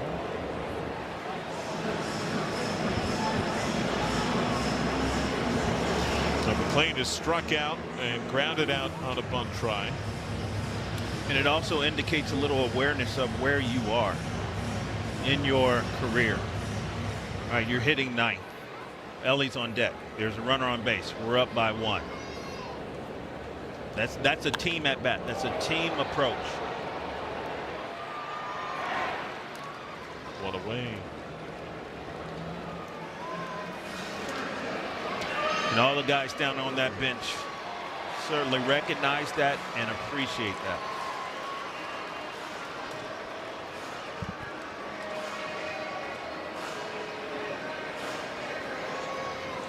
Reds won last night's series opener. Trying to make it 4 series wins and 5 tries out of the All-Star break. This is a 4-game set. Strike 1 on Ellie De La Cruz, who's been aboard twice. A walk, his 5th triple that's propelled him to top 10 in the sport this year. Later came around to score.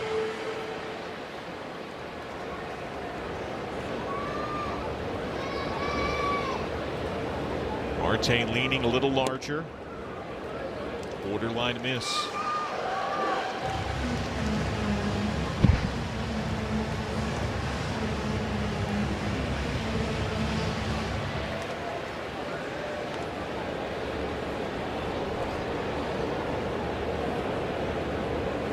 Marte fakes, pitch called a strike. You mentioned Kelly, though, has that legit fastball. A little bit of time in the big leagues. Nobody's tried to run on him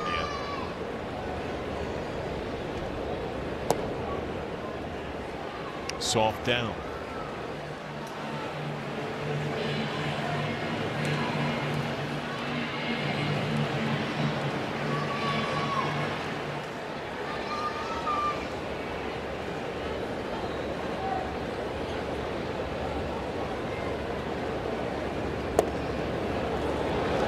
Full count. The 1-2 atop the Reds lineup has been strong between De La Cruz and Stewart. Each has had a major moment already tonight. Put De La Cruz on, you push Marte to scoring position and bring up the Reds all-star and one of the top RBI men in the sport this year.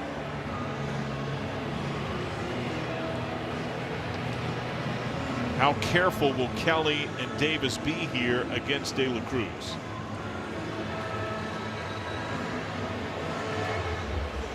He had one of the hardest hit balls of the Reds season with one of his doubles last night, nearly 116 off the bat. He has just looked locked in pretty much all of July. He really has.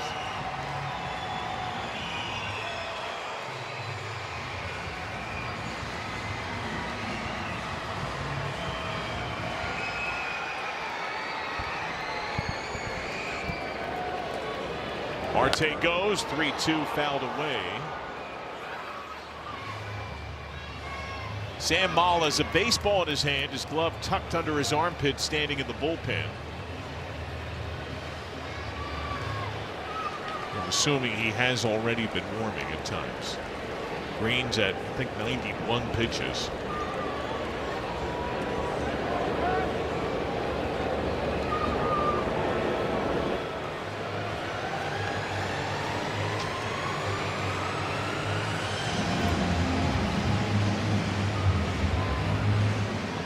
Moll is warming.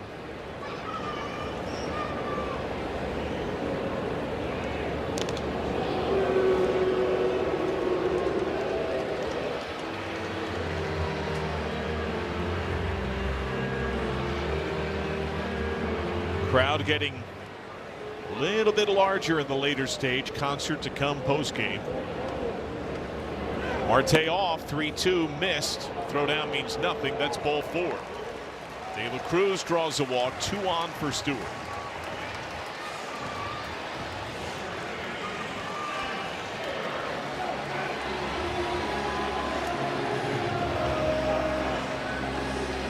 Well, Stewart, a 2-run homer his last time, 82 ribbies. He's now tied with C.J. Abrams for the National League lead.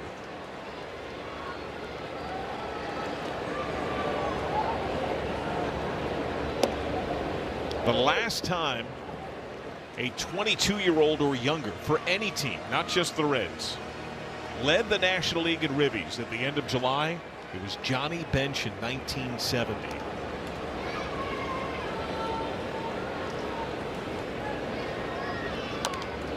And by the way, a little tie between the two. Beyond that, Sal Stewart and JB, same birthday, both born on December the 7th. Is that right?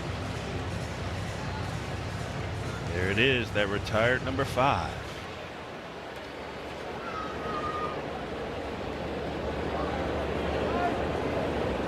Time for Stewart.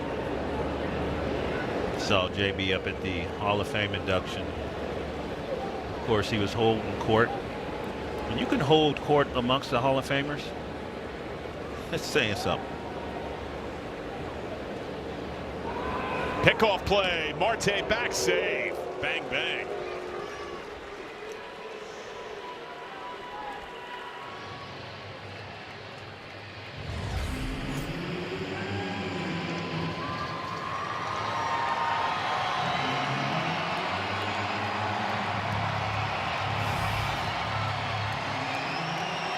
That was close. You do not want to get picked off here with Stewart at the plate.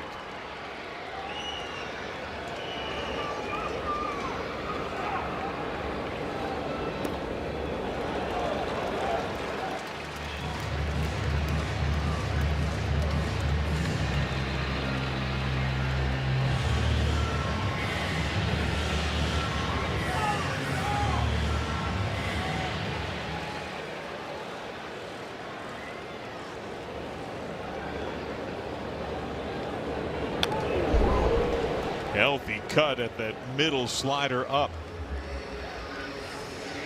Yeah, I'm sure he would like that one back. That's a hanging slider. Yeah, you got away with one right here, buddy.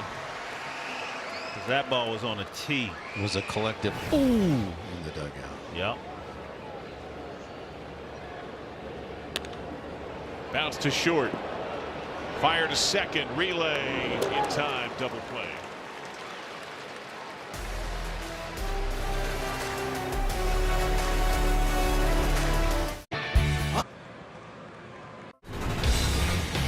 I thought what we saw from Hunter Green today was not his best stuff from a command perspective, but I thought it was gritty. He got through it. There were some plays that were not made behind him, got behind early. He stayed the course and got through 6. It's a nice job of grinding it out. Our Bar S storylines. Sam Maul is the first out of the Reds bullpen.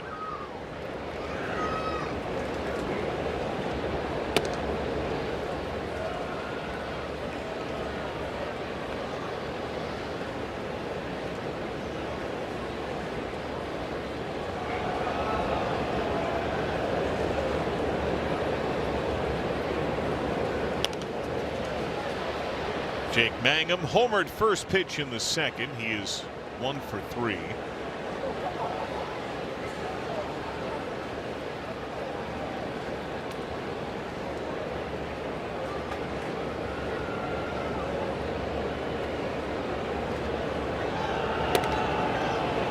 Pirates top of the order goes switch left switch. A possible 4th hitter, as Merlin Valdez is a powerful righty. Julian Garcia is warming, right-hander in the Reds pen. Ball misses. So Hunter Green's in line for the win. He only has 1 career win against the Pirates. That came mid-April of last year. He went 7 scoreless, struck out 8. Had so often not received run support in his first 9 against Pittsburgh, most famously mid-May of 22, when he and Art Warren combined to no-hit the Pirates and the Reds lost 1-0. Yep. That was, at least at the time, the 6th game since 1901, going back as the records do, that a big league team lost a game and did not allow a base hit. Maul issues a walk to the speedy Mangum. But today, while the defense did let him down some in that first inning, the offense delivered him 5 runs against Paul Skeens. Certainly nice to see, especially against Paul Skeens. But still, clean baseball has to be played. Double play ball in the first inning that should have been made, wasn't. Ground ball down the first base line that should have been made. Play should have been made, it was not. And then a 2-run single. That's not clean baseball. Lau has single, doubled, scored. Mangum has flinched multiple times, and Maul has not been moved by it. And Mangum is very speedy and a strong base stealer. 19 swipes, caught 6 times.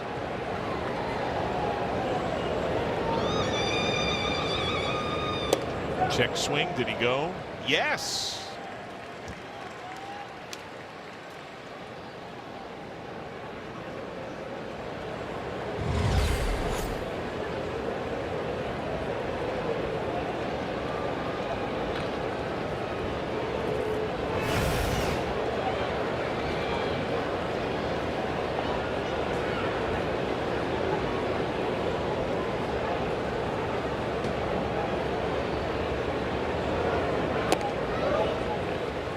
So mentioned it's switch left switch. So Lau is the one true lefty that Maul will see, at least in this initial pocket.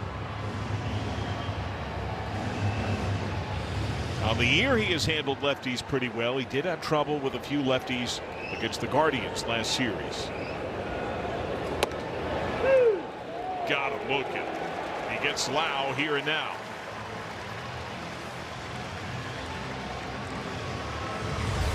Fastball right at the top corner of that strike zone.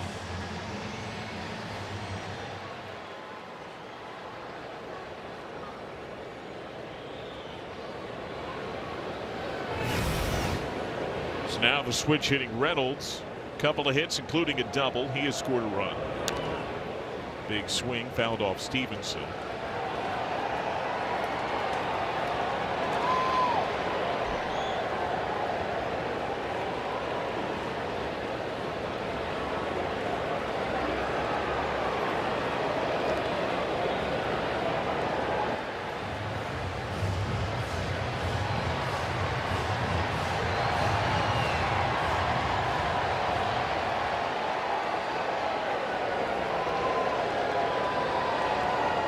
Runner goes, good jump pitch, missed, throw down is late. Mangum has his 20th steal. Just a really great jump. Pretty much first move, no chance for Steve-O.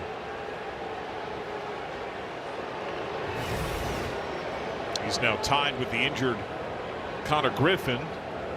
They're each one behind the injured O'Neal Cruz for the team lead. Swing and a miss. Although Cruz has started to resume baseball activities, Pirates had placed him on the 60. He's expected to be back possibly right along the time when he would come off the 60 in a few weeks.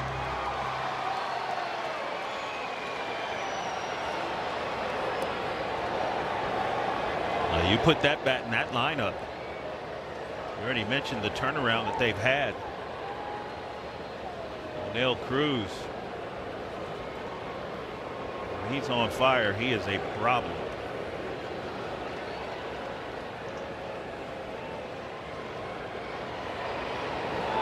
Two. ABS powered by T-Mobile. Previous pitch is a ball. The catcher has challenged. It looked close, but did it get the zone? No. Pitch is a ball. Cincinnati has one challenge remaining. You're right, though. Cruz was among the chase-heavy hitters. Statcast King hits the ball hard, throws hard, but would swing at pitches out of the zone a lot. He changed that dramatically this year. Yes, he did. So much harder out.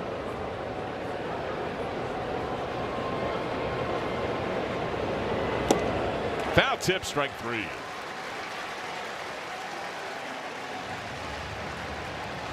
Consecutive Ks for Maul, and now with the mashing right-hander Valdez due up, Terry Francona goes to Garcia.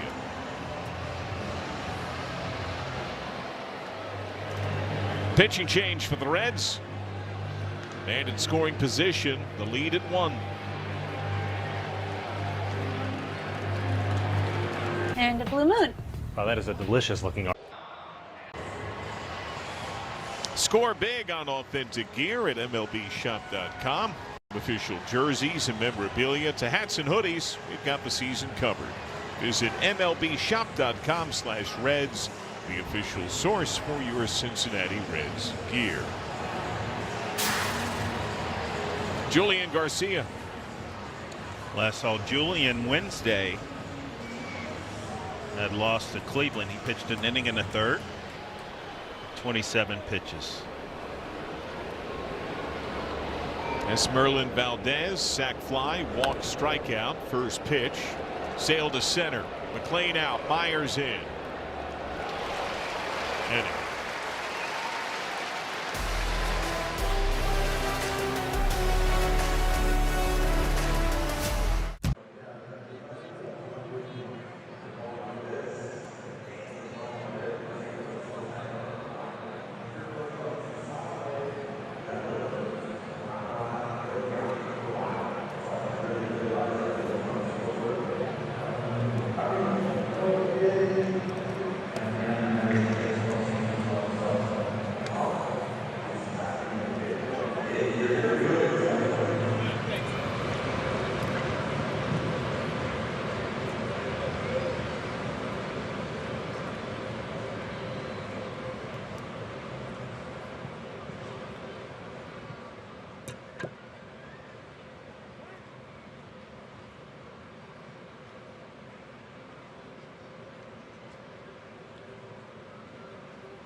With the group. Reds up a run. J.J. Bleday, home run first pitch swinging back in the third. StatCast 3D, Google Cloud. There's something to be said about being comfortable playing at home, and J.J. Bleday has shown that he absolutely loves to play here in Cincinnati. 13 of his 19 have come at home. He's hit 3 overall since the break. He's also walked and scored tonight. He's 1 for 2, a strikeout.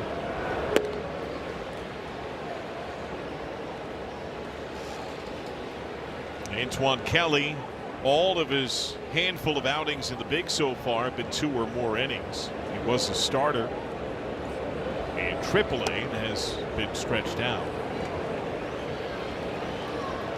He's trying to sop up innings after Paul Skeens went just 4 against the Reds.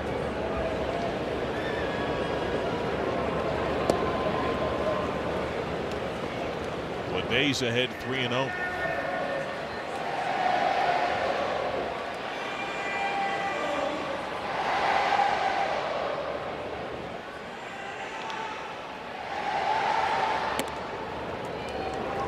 Four-pitch walk.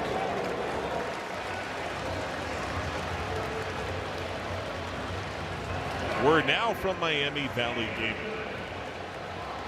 Get ready to get lucky at MVG. With over 2,200 of the best gaming machines, we got you covered.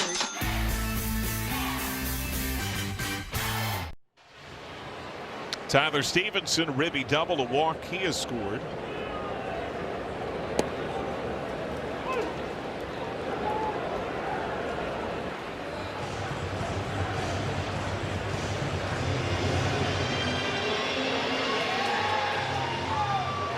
His average up to a season high 253.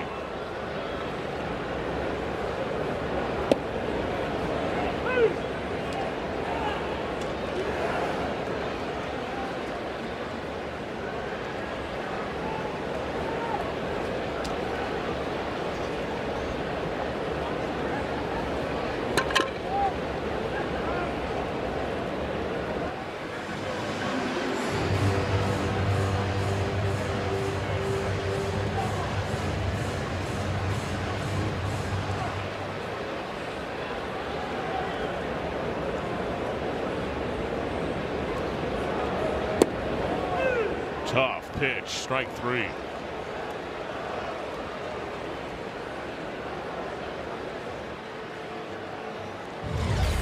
Good changeup right at the bottom of the zone. Steve-O thought that was a hair down, but I think it does tickle that zone. Nathaniel Lowe, ribby hit his first time. He has since struck out twice. Bottom of the zone heater for a strike.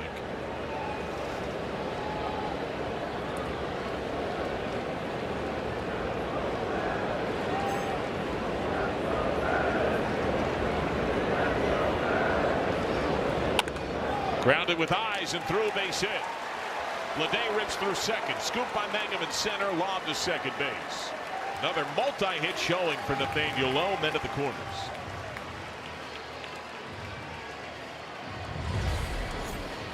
Nate Lowe back to catching fire again. Coming up clutch. See the big fella Staying up the middle of the field. Putting it in play, making things happen. His fourth multi-hit game in the last week.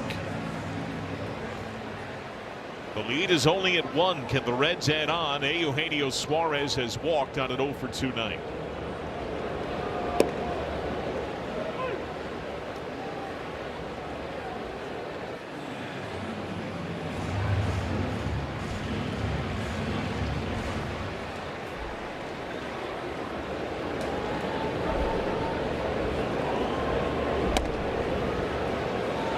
Two.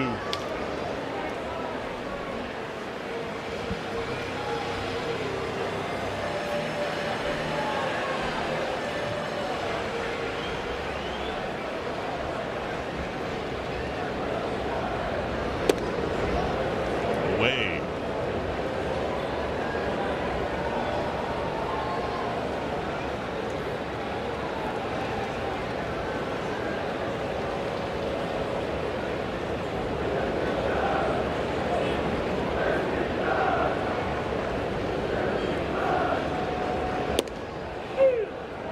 Strike 3.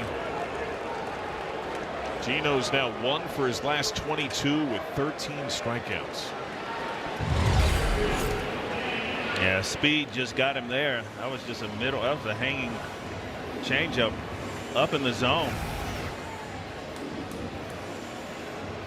Must have been guessing heater.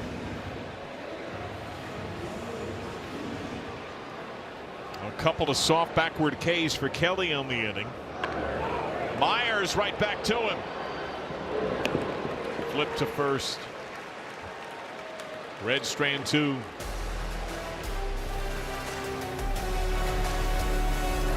It's the summer sales event with the Ford crew. With a built Ford tough. Our Toyota game summary. What stood out to you?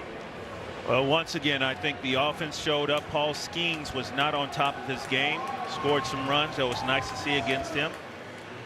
Defense early in the game was somewhat suspect. Hunter Green grinded through 6 innings in line for a win. J.J. Bleday loving to hit here in Cincinnati. Another home run. Seemed to be a warning there from our home plate umpire and crew chief Dan Bellino. Cut the music a little earlier.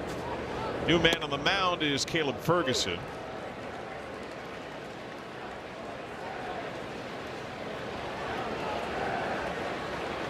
Faces the left-handed bat of Ryan O'Hearn. Key Brian Hayes has also entered the game. Appears to be a straight switch for Gino Suarez. Hayes backs up now at third base. O'Hearn has been on twice. Base hit, a walk. He has popped to short.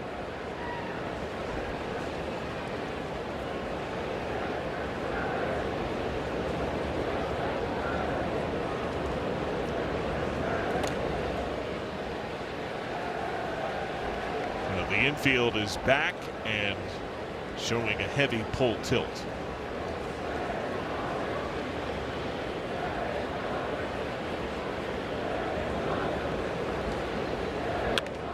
Back to Ferguson, smoothly gloved.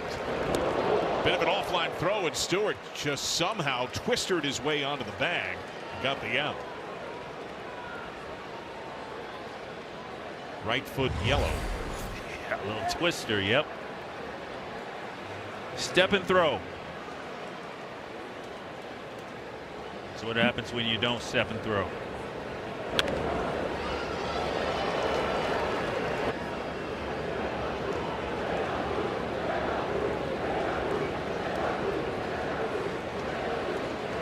Nick Gonzalez, ribby hit, first pitch he saw today. He's 1 for 3. That's into right field and down in front of Marte, base hit. Word now from Auto Owners Insurance. We customize your policy, so when the unexpected happens, you know you're covered. That's simple human sense.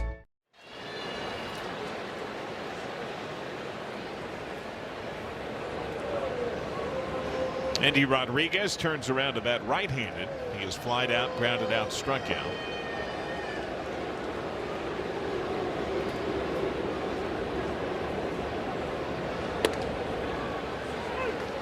Nick Gonzalez is very quick, but he's not a very good base stealer. His career, he's got 9, caught 8 times. He's 4 of 6 this year, and a lefty on the mound in Ferguson. That's ripped into left field. Leday's got it. Gonzalez can't run. First to third. Yes, sir. Base hit Rodriguez.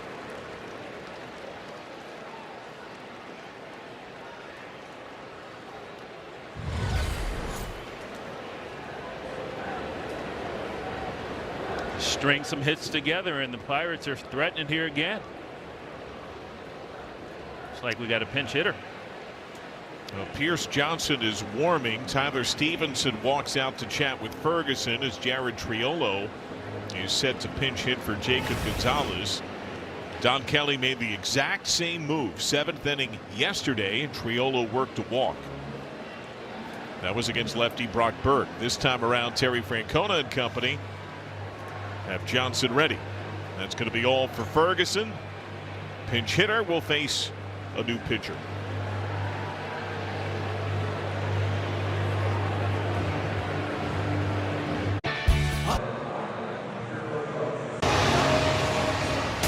Cincinnati Reds baseball is presented by UC Health. Expect more at uchealth.com. Seen on high at the Cincinnati Zoo. Hippos galore. It's been a beautiful day with the family. Or right here at the ballpark where the Reds have a 5-4 lead. Now last night, Brock Burke had to face the pinch hitting Jared Triolo. That was his 3rd hitter. Tonight, the grace for the Reds, they could bring on a right-hander to face him at Pierce Johnson. 1st and 3rd, 1 out.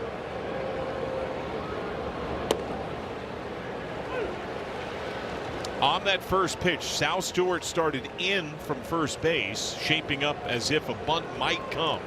And Endy Rodriguez took a big step off of first base, but never broke.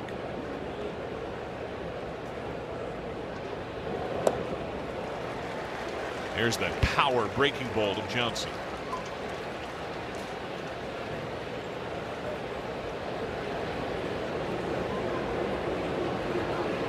Time for Triolo.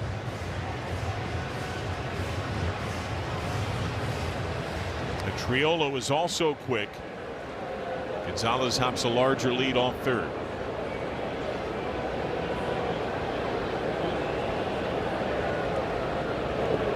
Reaching swing, ball in the dirt, strike 3. Well, that's a nice job by Pierce Johnson.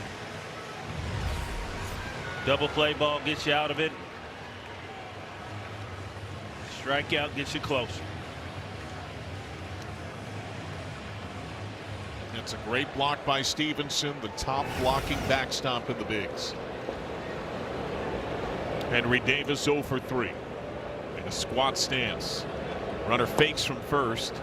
A downstairs strike. Each team has only 1 challenge to lose.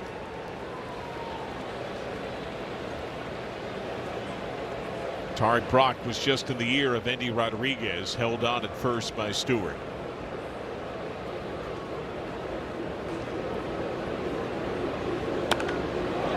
Left field, Leday coming on. He can't get there. It falls for a hit. Nick Gonzalez scores. It's tied at 5.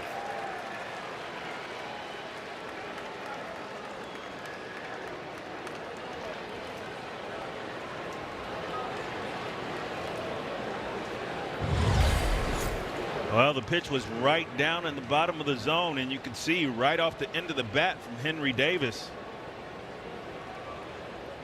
It's a perfect placement.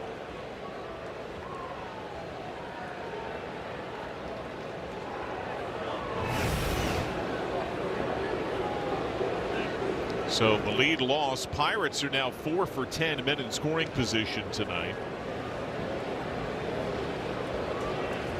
Endy Rodriguez, a potential tie-breaking run at second base. Jake Mangum is homer to right. He has walked, stolen a bag. Despite the pulled bomb, a laser into right. he overwhelmingly has his contact go opposite way. That's where Ke'Bryan Hayes cheats in a bit. The sub on defense at third.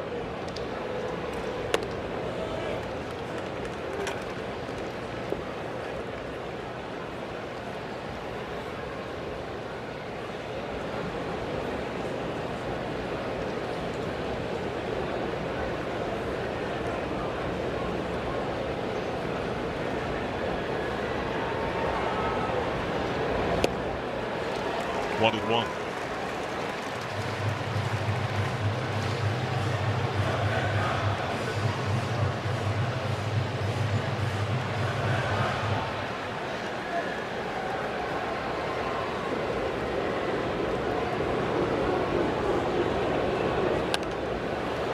Fouled away.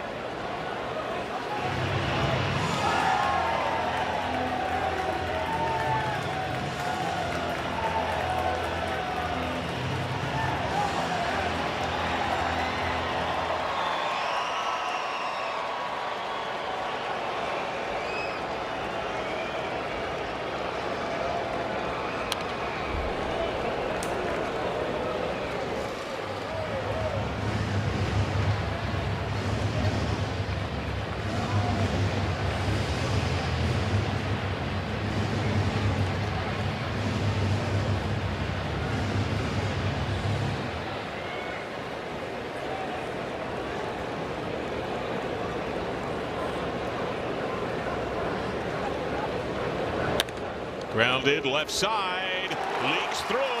Rodriguez around third. He scores. Throw to second. A seeing eye base hit the other way for Mangum. And the Reds trail 6-5.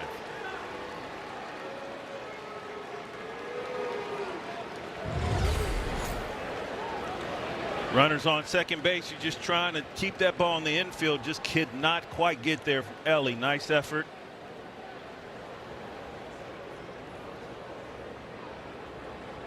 And I'm going to tell you that opposite field approach works.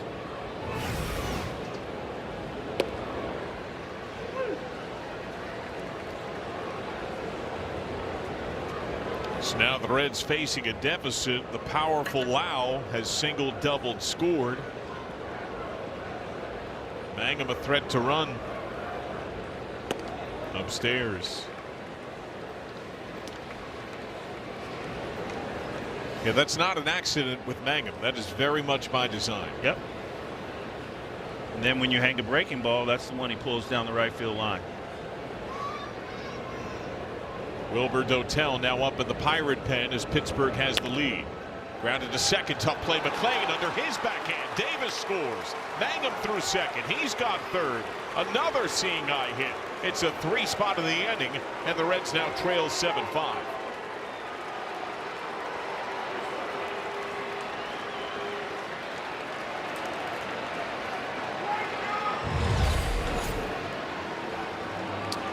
Another ground ball through the infield.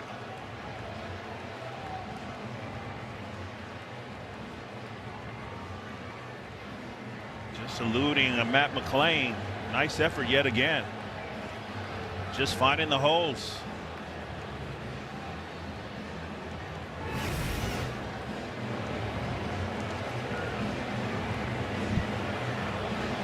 Reds had not trailed since the third. But this 3-run eighth has them down a couple. Zach McCambley is now up in the Reds bullpen.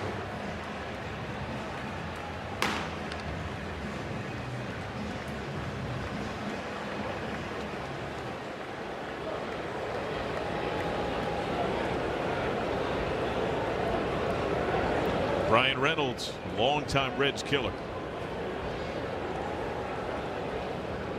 Single, double, run scored tonight.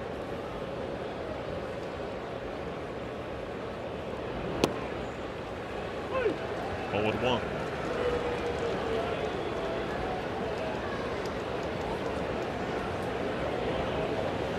Pirates with 7 runs on a dozen hits.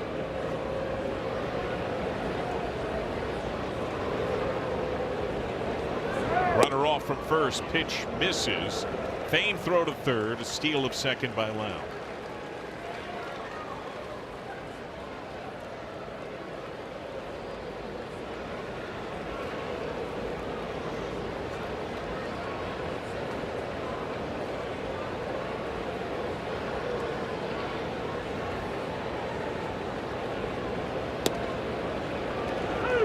1-2. Johnson's been in the zone a lot, but the Pirates have 3 straight hits.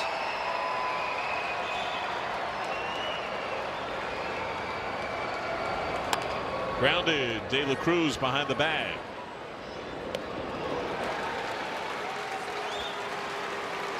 Tough inning. 3 home. The lead lost. Reds have to rally.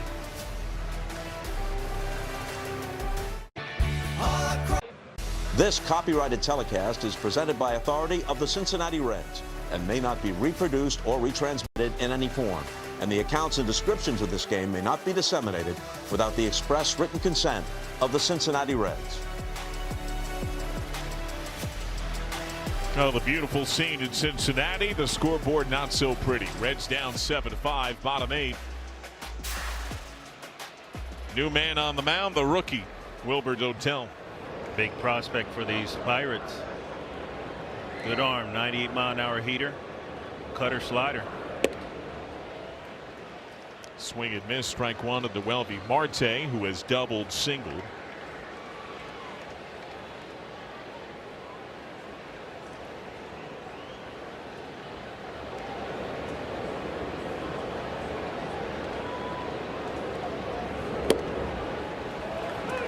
Oh, 0-2.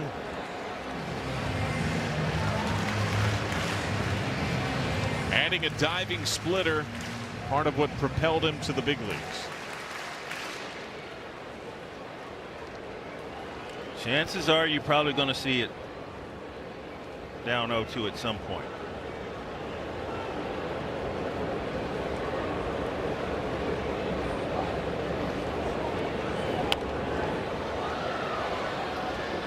Now, he does give up his share of walks and base hits.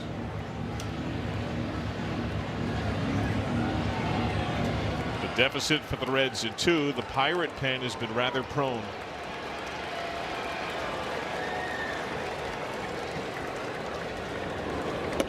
Upstairs, Jared Triolo, by the way, who stood in for Jacob Gonzalez, straight switch, takes over at short, just like he did yesterday.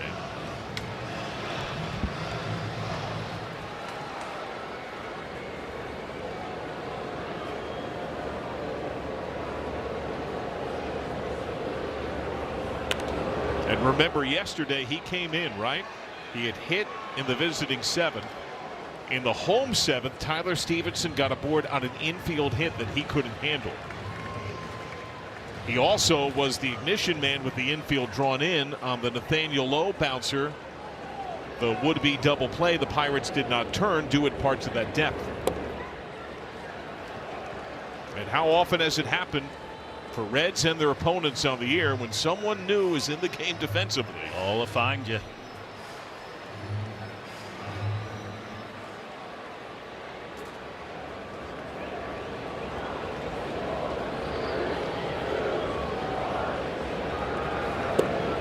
Full count. Yeah, it's not gone to that split. It's just been a fastball slider. Well ahead in the count, and here we are full.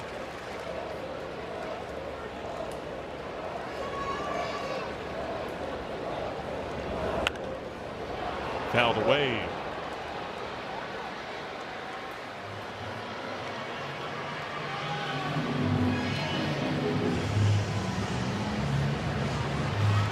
When he broke into the bigs April the 19th, the first man to ever face him, the Rays' outstanding talent, Junior Caminero, took him deep.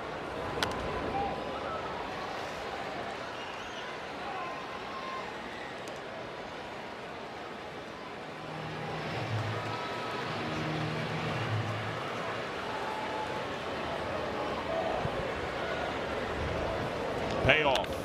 Grounded beyond the shortstop. Triolo. Base hit for Marte.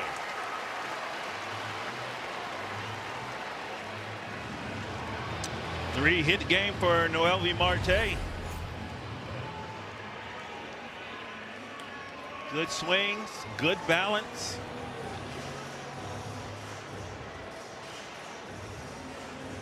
Way to get it started. It was a 10-pitch plate appearance.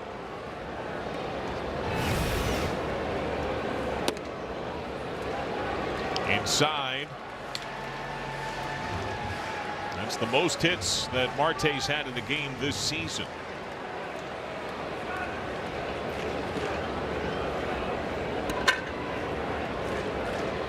McLean strikeout, bunt, ground out, fly out to left.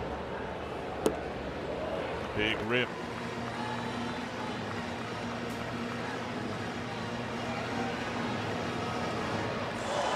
Tying run at the plate.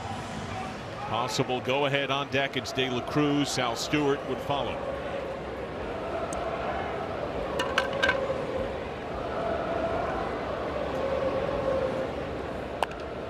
Into right field, a twisting, falling base hit.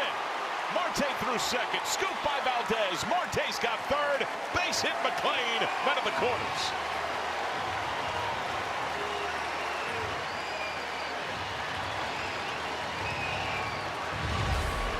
Well, a good answer here. They had a nice job of digging that ball out. Slider well down and away. Just chip it to right field. Got something cooking. Rally caps on. The most energy the ballpark's had on the night for Elly De La Cruz. He's the go-ahead run at the plate. Action to the Pirate pen. Strike one. Elly's been on 3 times tonight. A triple, 2 walks. He has scored a run. Just now the Pirates are getting a lefty up. It is Mason Montgomery, who lived at 100 in a perfect inning last night.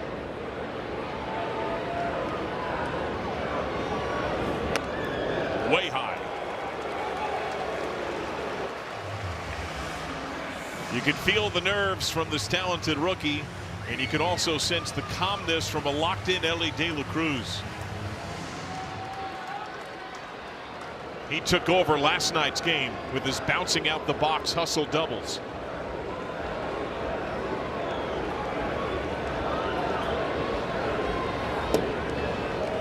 Cold strike. Twist of the head by De La Cruz. Yep, it was just out of the zone.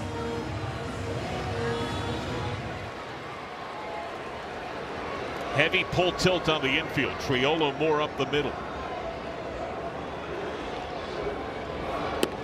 Swung through. Strike 3.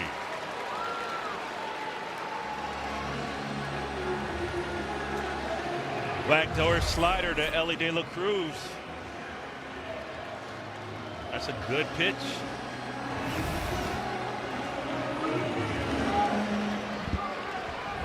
Sal Stewart, a deep 2-run homer in the 4th, is 1 for 4, has bounced into 2 double plays tonight.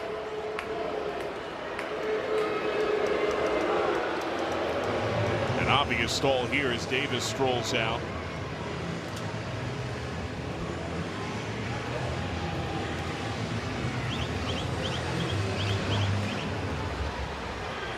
And a visit coming as well.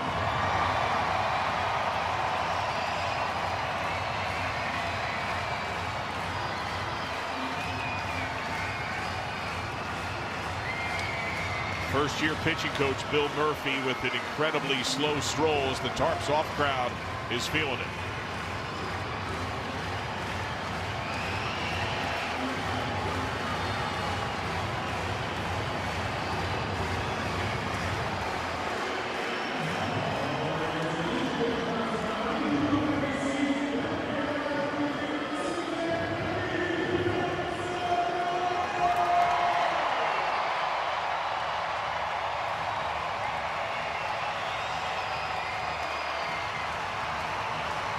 Serious barking coming from the Reds dugout about how long the home plate umpire allowed that stall tactic.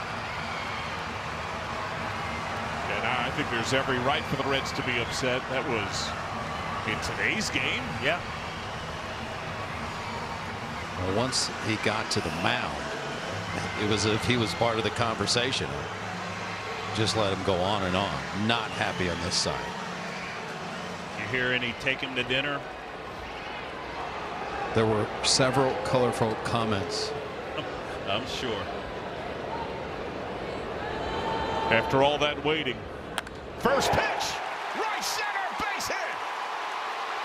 Marte scores. The wave is on. McClain to tie. The Reds are back.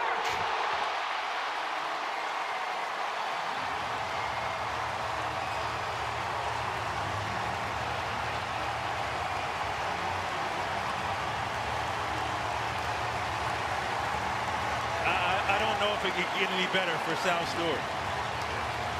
This young man just continues to come up huge for this team.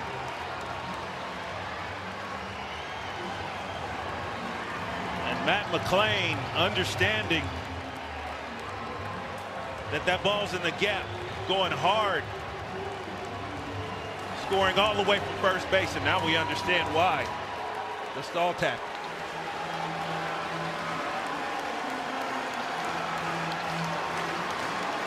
Two-run game-time double. They chased Odell. Mason Montgomery is in.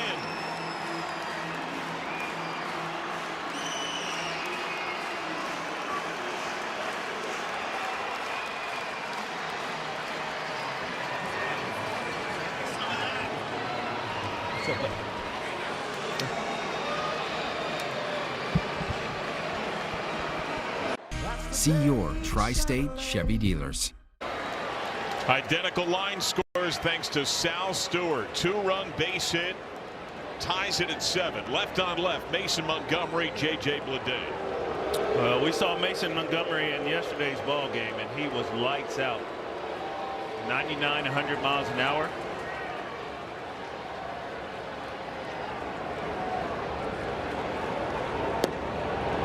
Just dotting it like that right there.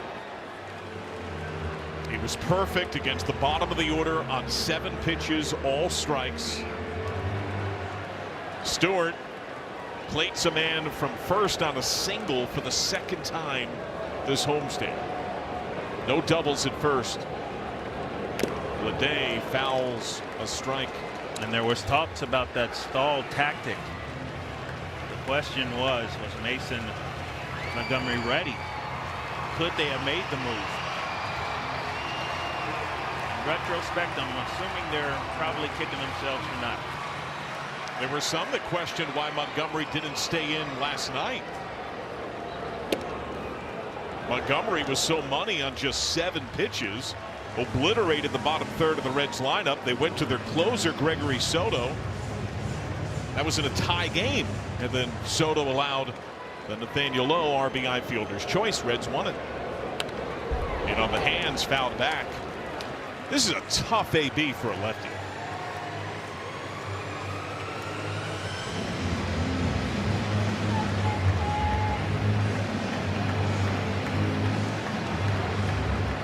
Lefties hitting barely over 100 against Montgomery this year. Grounded. Triolo. Stewart over to third.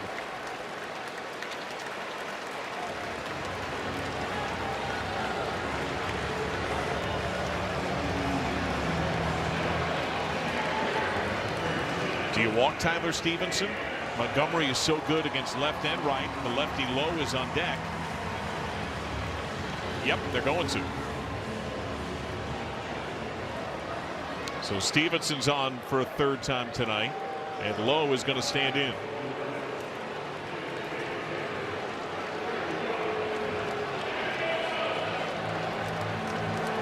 It was against the lefty Soto, and he bounced the ball up the middle, got Ellie De La Cruz home for his second walk-off hit, or walk-off contact as a Red. Fouls back, strike 1.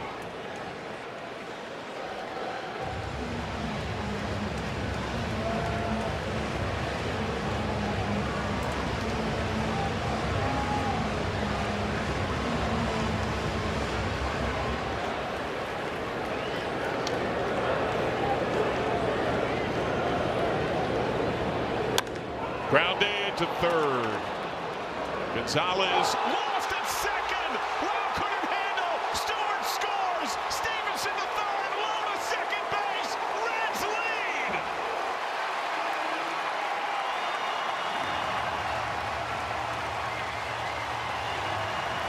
A miscue up the middle, and the Reds respond to a three-spot with a three-spot. E4. Well, this ball was hit to Nick Gonzalez, and I don't know why he had in his mind to go to second base. Look how far Lowe is away from second base. The problem is he's got to catch the ball and he's got to touch the bag.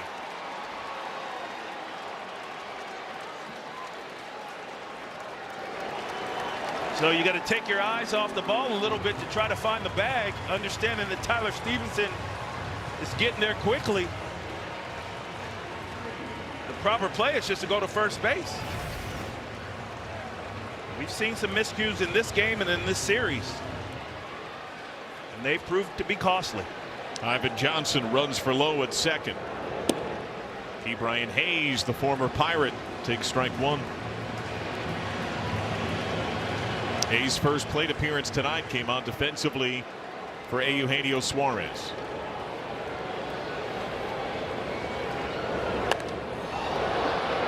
Fouled away. Reds have the lead back, but the lead is just one run.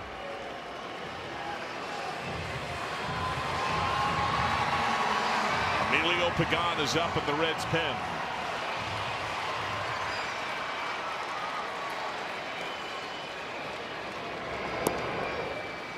Down to Hayes.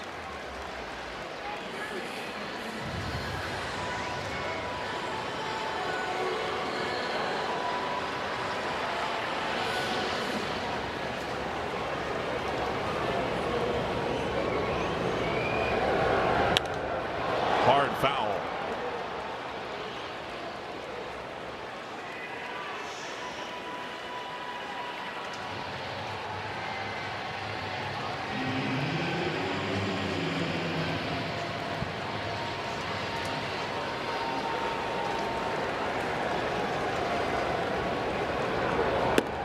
Struck him out. What a rally for the Reds.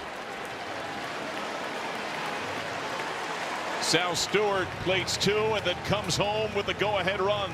That sets the scene for closer Emilio Pagan.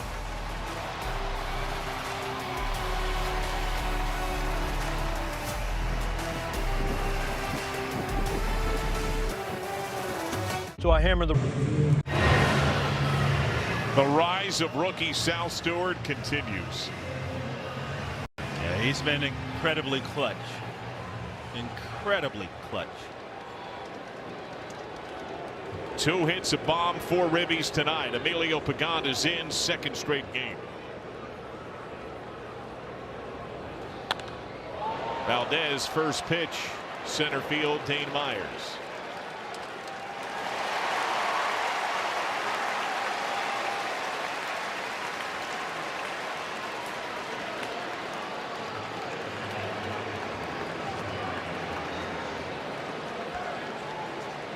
Pagan got the win last night. That was mostly against the bottom of the order. Worked around a 2-out hit by Jostinson Garcia. Had a couple of strikeouts. Ryan O'Hearn base hit. Milwaukee's 1 for 3. Strike. ABS powered by T-Mobile. Previous pitch is a strike. The batter has challenged.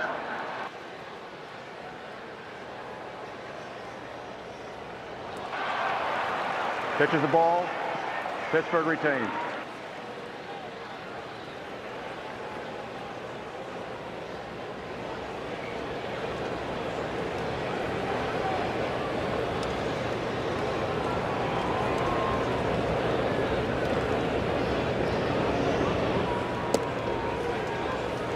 Two and 0.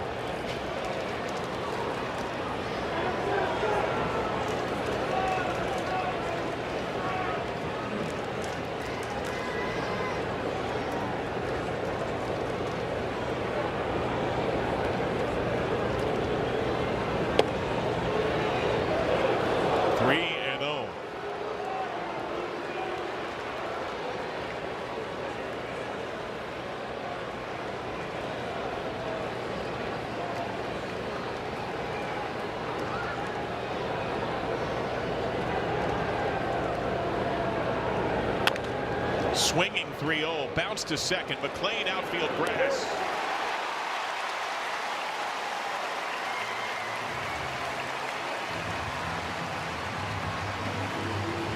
O'Hearn is hurt. This looks like a quad. Waving for the athletic trainer, manager Don Kelly coming out as well.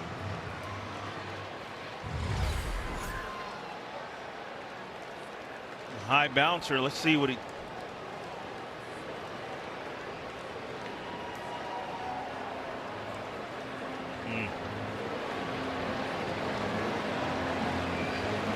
He had a moderate quad and hip flexor strain in mid-May of this year.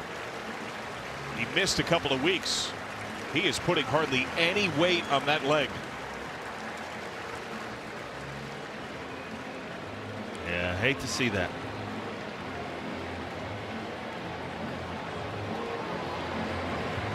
He is one of the power bats on this Pirate team.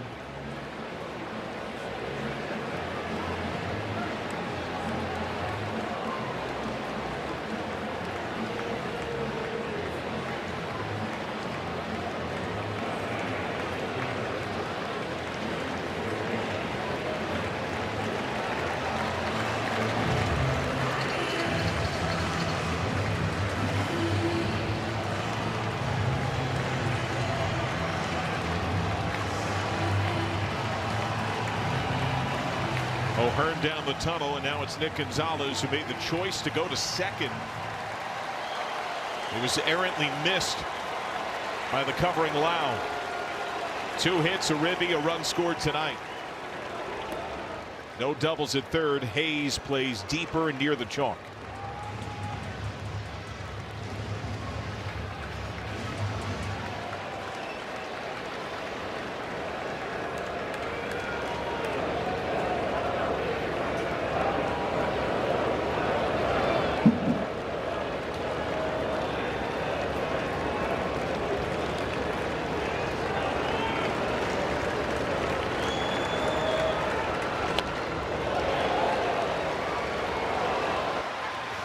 Pagan, since coming back off the IL, 5 for 5 in save tries all this month.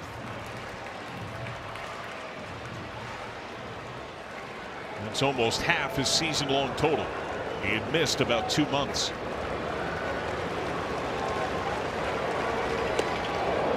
That got him. Tying run is on.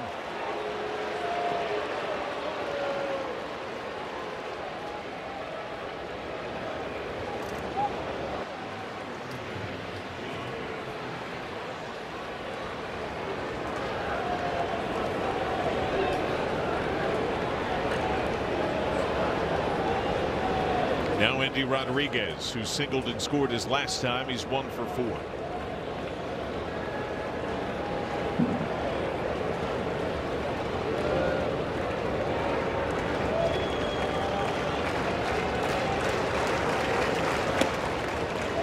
J.J. Bleday playing about as deep in left field as I can remember him playing this year. He is nearly on the warning track in no doubles. Yes, he is.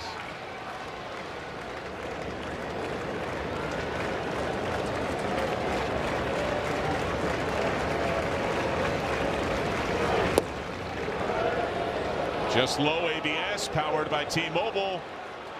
Previous pitch is a ball. The catcher has challenged.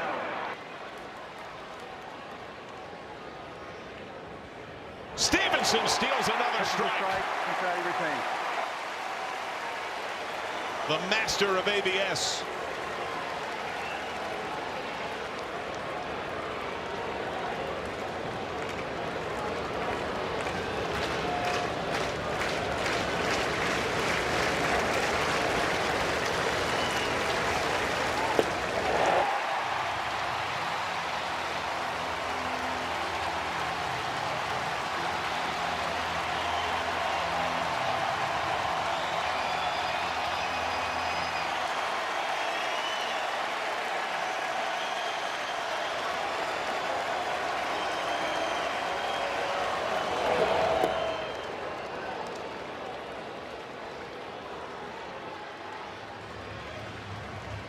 The trade deadline looms on Monday. Emilio Pagan has been the most vocal about the Reds. The veteran taking it head on, saying he and his team want to make it weird.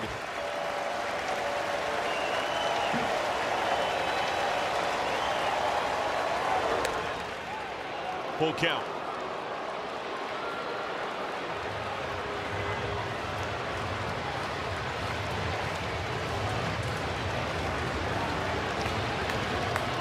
Far from mellow right now.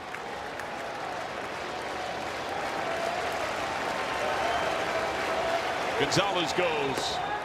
Struck him out!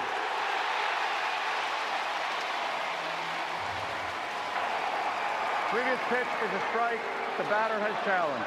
ABS powered by T-Mobile.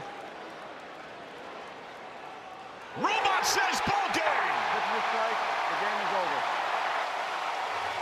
The Reds have won 7 of 10. They've taken the first 2 from the Pirates. Well, it was not pretty, but you have to win the ugly games. An ugly win is a beautiful win. I felt like Hunter Green did enough to give this team a chance. The defense was kind of shoddy early in the ball game, but they kept stepping up and posting up. Sal Stewart, yet again, coming up clutch, driving in runs. He was just and has been outstanding. A complete and total win. Win at any cost. Make it as weird as possible. That's a young man with such moxie. He welcomes the moment. He wants the moment. He meets the moment. Yeah, he's been amazing this year. And calm under pressure and taking advantage of other people making mistakes. He's been incredible. It's been an incredible season for that young man. Drove in 4, tied it with his hit, scored when he darted home. He'll be with Jim Day on the Reds post-game show. Pagan gets his 2nd straight win. The Reds best the Pirates once more. 8-7. Post-game is next.